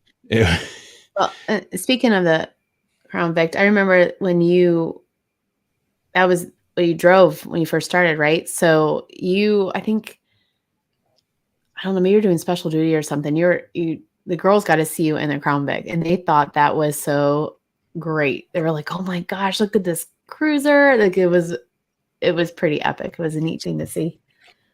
It's an icon. Is I don't think I have a picture of me with a Crown Vic anywhere in my collection of photos that I can think of. I doubt that I do. I don't take pictures. Oh, I have it. I have a picture of you in it. Maybe in the Crown Vic. Yeah, but I don't know how to find it. But that was because I slid by the house. Yeah, I don't take pictures at work. I mean, who does? No, I mean, it was. I think it was like hold you on were a second. or something. Hold on a second. We know I hate the TikTokers, but take pictures at work. Take pictures with your friends. Have a good time. Yeah. I look. I have some pictures on my phone. I look back very fondly on just the good times I had with my friends and stuff. It's good to have those memories. Did you say what you had after the Crown Vic? And what was the next? What was the car you had after that? My department bought the Tauruses for a little while, and then we went to the Explorers. Okay. That was a fight between the city and the department, though. Yeah, because I have like a picture from 2015, and I think that was was my first ride along. Yeah, we were in a Taurus that night. Yeah. Let's see. Jason asked this question. I don't recognize Jason, so I wanted to make sure. Oh, but he is an Ohio State guy. Said, thoughts patrol officer, has there ever been a time for you as an officer that chilled you to the bone or scared you? Lenny's talking about these situations more recently. I'm trying to think if I have one. I think I've definitely had some intense situations that stick out to me. Things that kind of chilled me to the bone. One of the problems that I have, but it's also one of the things that makes me like successful at what I do, is that I don't remember a lot of things. Like I go to work, I take my calls, and at the end of the day, like when I'm driving home, I've already forgotten about most of the stuff I've done that day. Like something has to be really crazy for it to stand out, and then has to be really crazy for it to stand out over a long period of time. As far as being scared, this is something that I don't think a lot of people understand. But I don't necessarily feel scared at work. I would agree with you. Going into situations, it's different because I have an idea going into something of what's going to occur. And I'm already running through my brain because I've been through this scenario before, probably 5 different outcomes or 5 different situations I might walk into. And do you think that's because of your prior experience, or do you think that's who you are as a person? It's probably a combination. I think it comes with being a police officer in a busy area. Like I will talk about a situation I had where I was walking into an armed robbery situation. It was the middle of the day. It was like a Dollar General, and the calls were legit. There was a man with a gun in the store. He's fighting with the manager. The manager is bleeding from the face because he got pistol whipped. They're still fighting over the gun. I was only a mile away, maybe, when the call went out. So I'm running lights and sirens. I'm there in like 25, 30 seconds. Literally, as I'm pulling up, I'm getting more description that there's 2 people fighting with the man who's holding the gun. The manager is bleeding. They're still in the front of the store. I grabbed the microphone and my radio, and I said, radio, I'm pulling up, hold the air, put the mic down, put the car in park, jump out, have my gun. I was walking into the store, and 100% in my mind, I knew for a fact that I was about to shoot somebody. You walk into a run like that with the mindset that you know exactly what's going to happen, so you're not surprised. I walk into that situation with the worst case scenario in my head. And the worst case scenario in my head was, okay, what do the people look like at the store? How am I going to tell which one is the suspect, which one is the manager? Because they are literally fighting over a gun, and a moment's hesitation might be the one that kills the wrong person. Not only do I don't want to kill the wrong person, but I don't want that person to be able to kill somebody. And it hasn't happened yet. I don't want it to happen when I get on scene.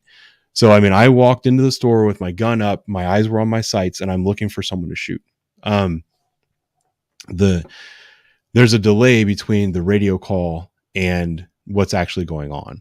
By the time I made it in there, the employees had already taken the gun from the suspect, and the suspect had run out of the back of the store. So I walk in, they're screaming at me that they're in the back. I look at the floor and I see blood all over the place because one of the guys got split right down his forehead, and foreheads bleed like crazy. I was there by myself. So I started walking in. I remember the doors. They're like those doors that just freely open and close. They're like those big plastic doors. I had my gun out. I kicked open the door and I walked in. I'm still expecting to shoot somebody. The manager was back there holding himself, and the black door was standing open. There was a girl standing in the door, told me, hey, he got out. So I went ahead and got on my radio and told the guys the description and that he was gone. As far as a scary situation, I wasn't scared at all. But it was intense. Like I can feel the intensity of that run, if that makes any sense to you. And it's not that I don't ever get scared or that I'm not afraid that I'm going to get hurt, but you don't have time to think about that stuff in those situations. Like the only thing you can think about is how you're going to control that situation. And people get frustrated with police officers a lot that, you know, we're cocky, this, that, and the other thing. We show up and we just take charge of situations. We have to, because our safety is the most important thing.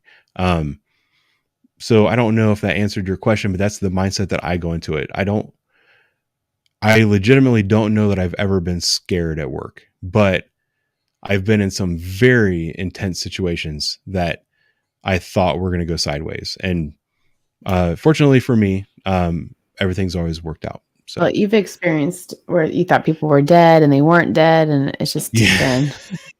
that, I'll tell one more before Lenny goes. But before Lenny you has do some- that, Yeah. Rob sent a super chat, so I wanted you to see that.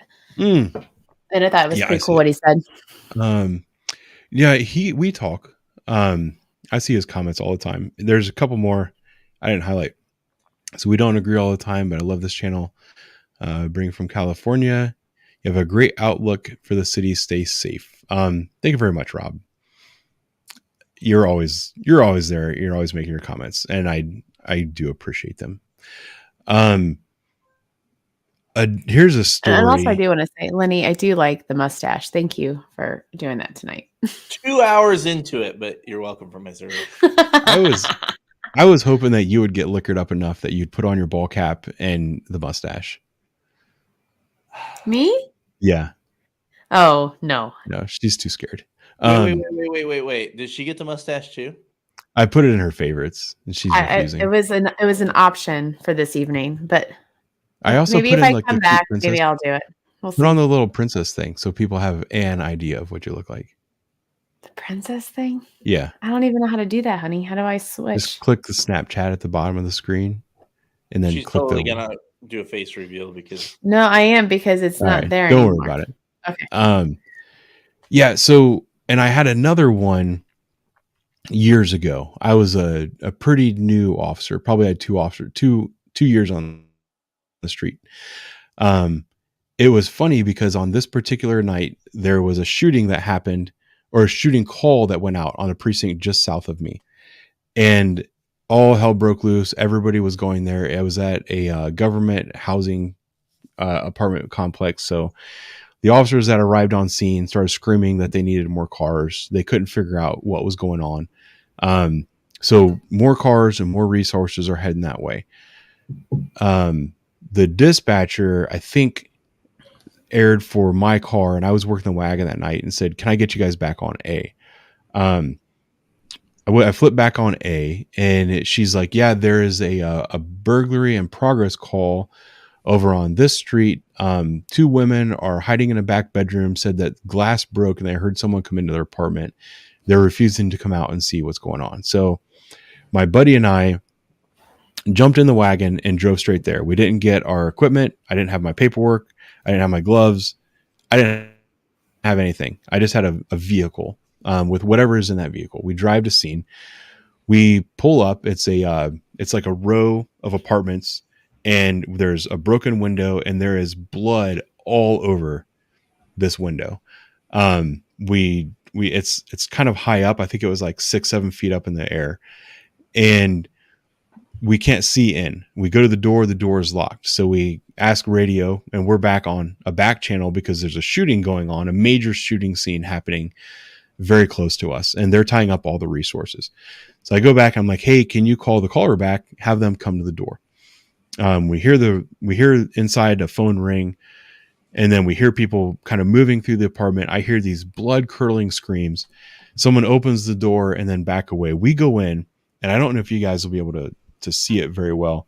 We walk into this apartment, and just to the left of the door, there's a dude sitting in a chair, and he's sitting like this. His arms are hanging down, and both of his wrists were cut. Like, his wrists were completely severed, and there was blood pouring out of his wrists. It was like a faucet of blood pouring out of this guy's wrist. He was a black guy, but he was pale. The blood filled the floor, probably a 10-foot section of floor. Blood, like, deep. He'd been bleeding for a while. He was dead, 100% dead guy sitting there. So we go back. My partner goes back, and he's talking to these 2 women that were locked in this bedroom. Or no, I go back and I'm talking to these women because my partner was a little bit newer than me. So I'm back there talking to them like, hey, who is this guy in your apartment? How did he get here? What is going on? They're hyperventilating. They're screaming, trying to tell me the story about what was going on with the dude. And then my buddy goes, hey, Ben, I don't think this guy's dead. So I come out, and he's like, yeah, he was laying there like that. And then all of a sudden he just sat up, looked around, and then passed back out. So we were like, okay, this guy's not dead. Let's tourniquet him. I'd already aired for a medic, but the medics were all going to this major shooting scene. So a medic had to come from like miles and miles away, another part of town. And they probably don't go to these streets very often, so they're going to get half lost. Partner goes out, and let's see, I think we pulled this guy's belt off for one of his wrists. The other wrist, he went out and got a hobble strap. Did you guys use hobble straps, Lenny? Yeah. Hobble strap is you put around people's feet that are fighting with you, and you can tie it off to their cuffs. He grabs a hobble strap. I go in the kitchen, and I find 2 wooden spoons. And I did improvised tourniquets using a belt, hobble strap, and 2 wooden spoons. Tied off this guy's arms, stop him from bleeding. Turns out he lived. Turns out he was their friend, went on a beer run, came back to the house with 2 cases of beer, and got robbed out in front of the house. He was already incredibly intoxicated and freaked out, banging on the door. The women wouldn't let him in. Fearing for his life, he smashed open the window and climbed in and damn near killed himself in the process. So if you want to talk about freaky, is when you have a dead guy come back to life on you. Mm-hmm. That was the moral of that story. Yeah. And then this story actually tells you a little bit about what it's like being a police officer too. And Lenny, you should appreciate this. Like I said, I was a newer officer, but I did have a lot of experience in like military, this, that, and the other thing. And a lot of people had high hopes for me. And when a supervisor finally came to scene, because, you know, I called robbery detectives were coming out. Supervisor finally came from this shooting scene. And he comes into the apartment, and he finds a crawl space in a back bedroom. He goes, hey, did you guys clear this crawl space? And I go, no. He goes, well, why not? You got called to a burglary. I'm like, but it wasn't a burglary. The guy lives here, and he climbed in the window himself to get away from his attackers. And so he ends up calling for K9 and SWAT and getting a camera up and checking the crawl space, whatever. I used 2 improvised tourniquets, and 100% without a doubt saved this man's life. I was standing out in front of the apartment probably an hour and a half later after the supervisor got this crawl space cleared and everything. He comes up to me and spent 45 minutes lecturing me on how disappointed he was that I didn't clear that crawl space. Not a single word about the 2 tourniquets that I got wooden spoons and everything and saved this guy's life. He just had to tell me that he was disappointed in me because he had high hopes for me with all my experience that I would have known better and I would have cleared that crawl I'm going to space. send him a bag of dick. So yeah. So do you want to take a stab at that question? God, it was so long ago. It was about being in fear, right, on a call. You know, if you ever afraid. I saw it in the chat. You don't really have time usually on those things to be scared. I mean, when you're driving to the scene, I guess you could be, but usually you're more focused on getting the information. You know, like I might take like a deep breath or something just to make sure I'm, you know, focused.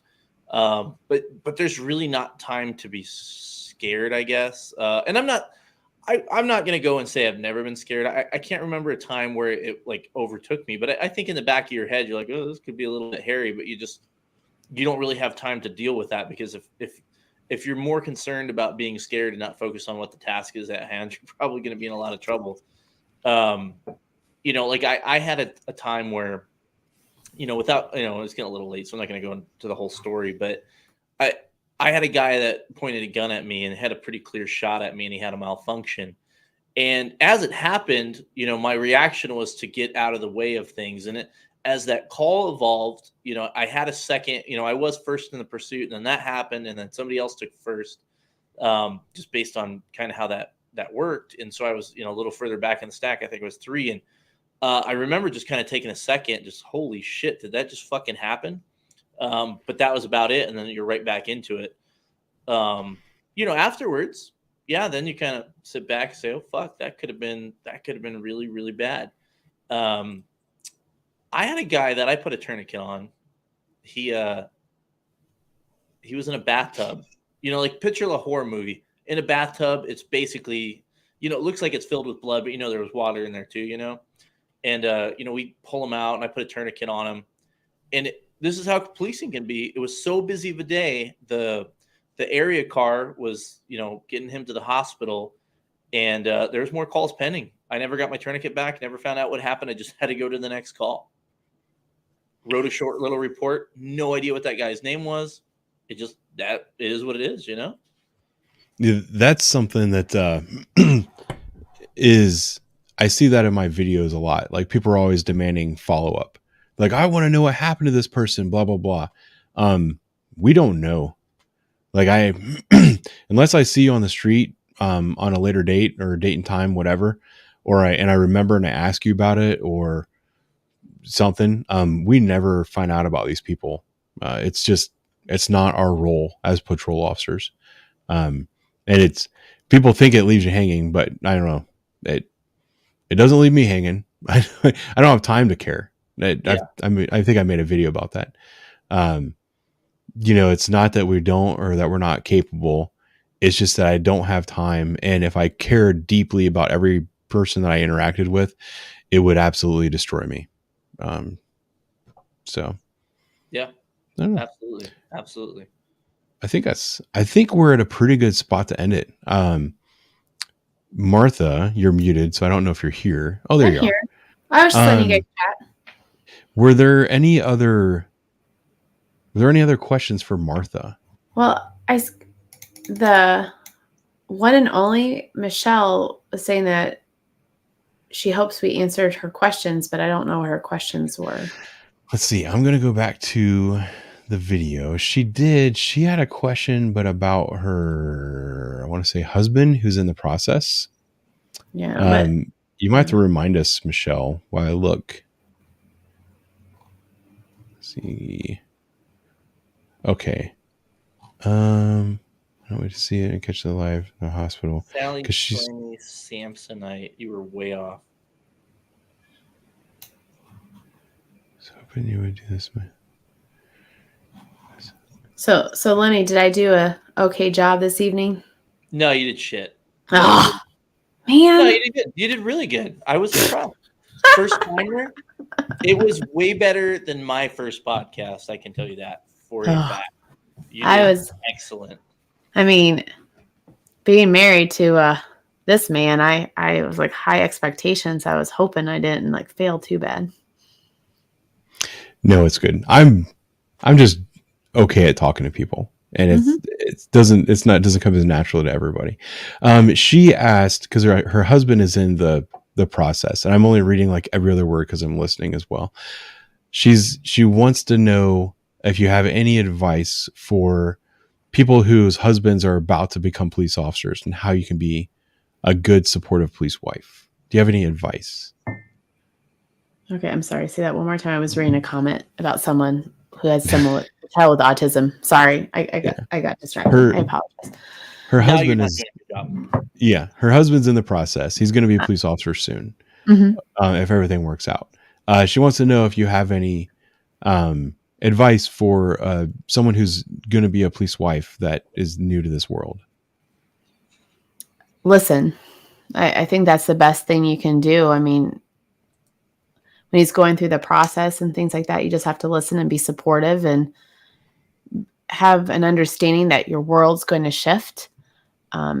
I do remember when we went to the police academy and the chief that was there it was a really great speech. He was like, this is your family. This is what's shifting. It's different than what you think it is, but we are a family and we are here together. And I truly believe that. And just be patient. There's going to be expectations you think you're going to have. But you just have to listen and kind of be present and be supportive to what they're experiencing at the time, because it's a lot different than what we probably imagine it's being. I'd also say be flexible. Because the things that your husband's going through are new to him as well. And understanding. I don't know. It's hard because we're both so independent. But what she said about how you become part of the family, that's true. That's like the thin blue line that we're not allowed to talk about anymore. We are one big family, and there's a lot of other people out there that you'll be able to reach out to if you find it difficult. But with us, it was funny. Can I talk about when I was in the academy? Oh, please do. So we found out that my wife was pregnant right before I started the academy, right? Yep. It was like right before. And yeah, because when you graduated, I was about to. You were like 2 months pregnant when I started. Yeah. Because we had the baby a month after I got out of the academy. So she was the late stages of the academy. She was 7-8 months pregnant. This is the standard that I will hold all police wives to, because the academy is very difficult, especially for someone who had been out of the military for a long time. I was a broken down 31-year-old man that had lived a hard life prior to that. So the 4 miles of running every day was not easy on me. I had shin splints. I had soaked my knees in ice in buckets of ice every night when I got home. Totally did. I put 2 5-gallon buckets in front of the couch and watched TV with my legs in ice. Oh yeah. I had to get up I think I got up at like 4 a.m. and had to be at the academy by like 6:15. We would do rehearsals as a class of the different things we had to do prior to start time, and that was all like extra on top of it. So my sleep was incredibly important. My wife was pregnant, and she was like a giant hot water bottle in the bed, and took up a lot of space. So she made the decision. I never asked for this. I slept on the couch. Yeah, she went down and she slept on the couch. I did. My very pregnant wife. But you don't understand. Our couch is, it is so comfortable. It was great. I do have a comfortable couch. I know what you're talking about. Yeah. Yeah, and it helped You know, because it's she could put the supportive. pillows and everything in a Oh. way that her back was supported, and she had pillows under her belly. And But also let me say, my husband doesn't stay in one spot when he sleeps in a bed. He sprawls out, and it's like I'm not in the bed. handsy. So I had no, it wasn't Did you just working. make a honking and He say totally No, did. Mhm. handsy. He Just one did. hand. But can I? She So when he went to Days, we had to get a king size bed. Yeah. The minute I went to day shift, I got a king size bed Yep. because when I was on nights for 10 years, we had a queen, but we were never in the bed Mm-mm. for more than a couple hours together. You know that's right. Maybe a couple minutes. It'd be like 9:30 at night until 10, and then I would come back downstairs on my nights off, and then I would come back up at 3-4 in the morning, and she would get up early and come down and sleep on the couch. But no, when I came to Days, I had to get a king size bed. Now we're so accustomed to giving each other space that the outside edges of our bed have like ruts in it. You can see where we sleep, and we don't come in the middle. I don't know. I know. I said that. I'm gonna be an adult. I'm gonna just leave it alone. You're very good. Babe, You're come a on. good adult tonight, Lenny. Come on, babe. I tried. Lenny, I'm proud of you. You would have Are you? normally had a one-liner right there. It was coming. That's what she said. It's all good. Arnie, I think we've exhausted all of the Martha comments. But there was one comment. I'm sorry. Someone was asking about their autistic child. If you can give me like 10 seconds. Do it. All right. So this person, let me go back up. No, I can't find it because there were so many comments. I'm sorry. Oh, they're asking that they have a child on the spectrum and having difficulty speaking. So the best thing I can say is I'm assuming you have a great support system already. Using those visual cues and picture cues are very helpful to helping with that. So if you can start with that, having like a little picture checklist, and they can start pointing to that, and then you can start kind of scaffold from there, because they'll have a starting point to kind of start showing things. So like things that they're interested in, make pictures of, and then they can start using that to express themselves. You can also put things around the house, put pictures next to the items in your home, and then they can start pointing to those items to start communicating more. You can also start teaching like little sign language cues. There's videos on YouTube you can even use. I think that's really helpful. Always start with the interests that they have and then work from there.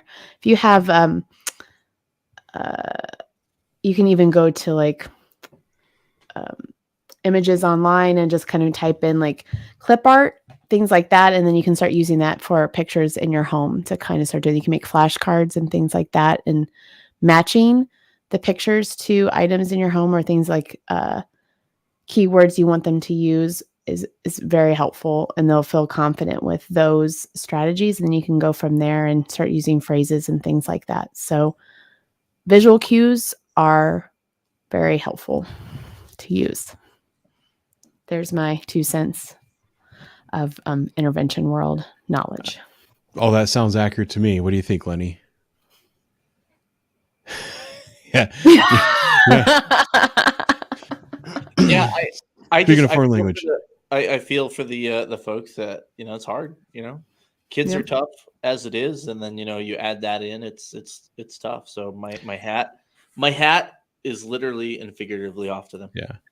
And to circle back, the resources that people like you need in order to help your children grow and advance are being sucked up by people that are just not raising their children, which is very unfortunate and sucks. So good luck. I know the person that made that comment, and he's on the Discord. We talk all the time. So I didn't know that about you, but you can hit me up for tips and stuff like that anytime you want. Send me a private message and I'll forward it to my wife and try to get you the answer to that. I would love to help anytime. Yeah. So there is that. But I think we're about button up time. What do you think, Lenny? I'm good with it. That's some old timey language, but I believe that. Goes with the mustache. Yeah, and like all the stuff that we were about to kind of get distracted by, we'll cover that in the next one, right? Yeah, Do I you think so. know? Do you know if next week is going to be Thursday or Friday? Is it unprofessional for me to look at my calendar so we can just tell people right now? No, Well, go ahead. Oh, That's go ahead, a week honey. before Thanksgiving, right? The Yeah. Friday before Thanksgiving. Yeah, it's the 18th, 17th, or 18th.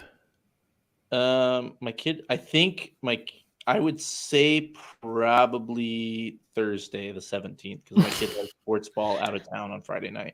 Nick, Okay. thank you for the comment. I'm just me, so thank you. She didn't do it for you, Nick. She did it for you. Right. She does it for me occasionally. Oh, but Anyway. thanks for having me on, though. This was fun. No, I'm glad you came. And for those of you that are curious, it did take a lot of pressure from me to make her, to encourage her to come along. So, I was really looking forward to this. This channel, I know that this live stream is me and Lenny, but this channel is a lot about showing kind of who I am and sharing that with the world. So I was very happy to share my wife with you guys and her perspective on things, as well as Lenny and I have become very good friends. So I was happy to get you guys to get to hang out a little bit. I was looking forward to that for a long time. Well, Yeah. it's been great. At some point, we'll do this like in real life. I'll make my way out to Columbus, or you guys are always welcome to Iowa. You never know. It might happen. That'd be a fun road trip, honestly. That'd be pretty cool. We can go see the Field of Dreams.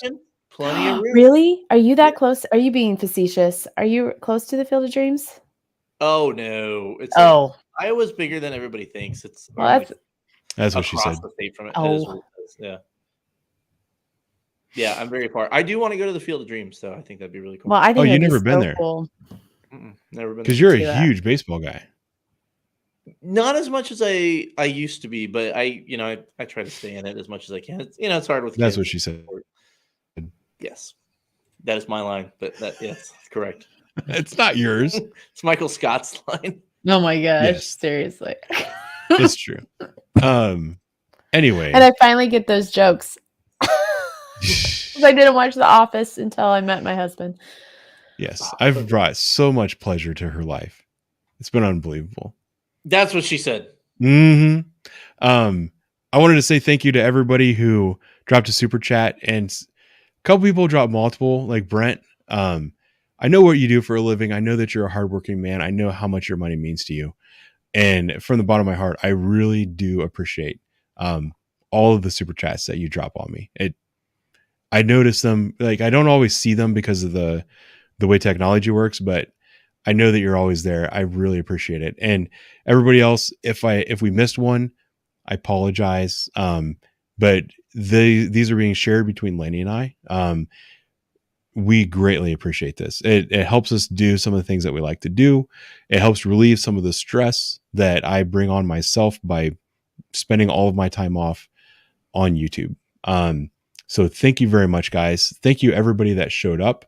Hope you enjoyed yourself. Come with questions for next week. We'll find a topic. I'll put out a video like a day in advance so that you know kind of what we're talking about. On that note, I'm out of here. Do you guys have anything else? I just want to say thank you again, Lenny. It was a pleasure, and I can't wait to hopefully chat with you sooner than later. Absolutely. It was fun horsing around. All right. We're out. See you later, guys. See you guys. Bye. Bye-bye.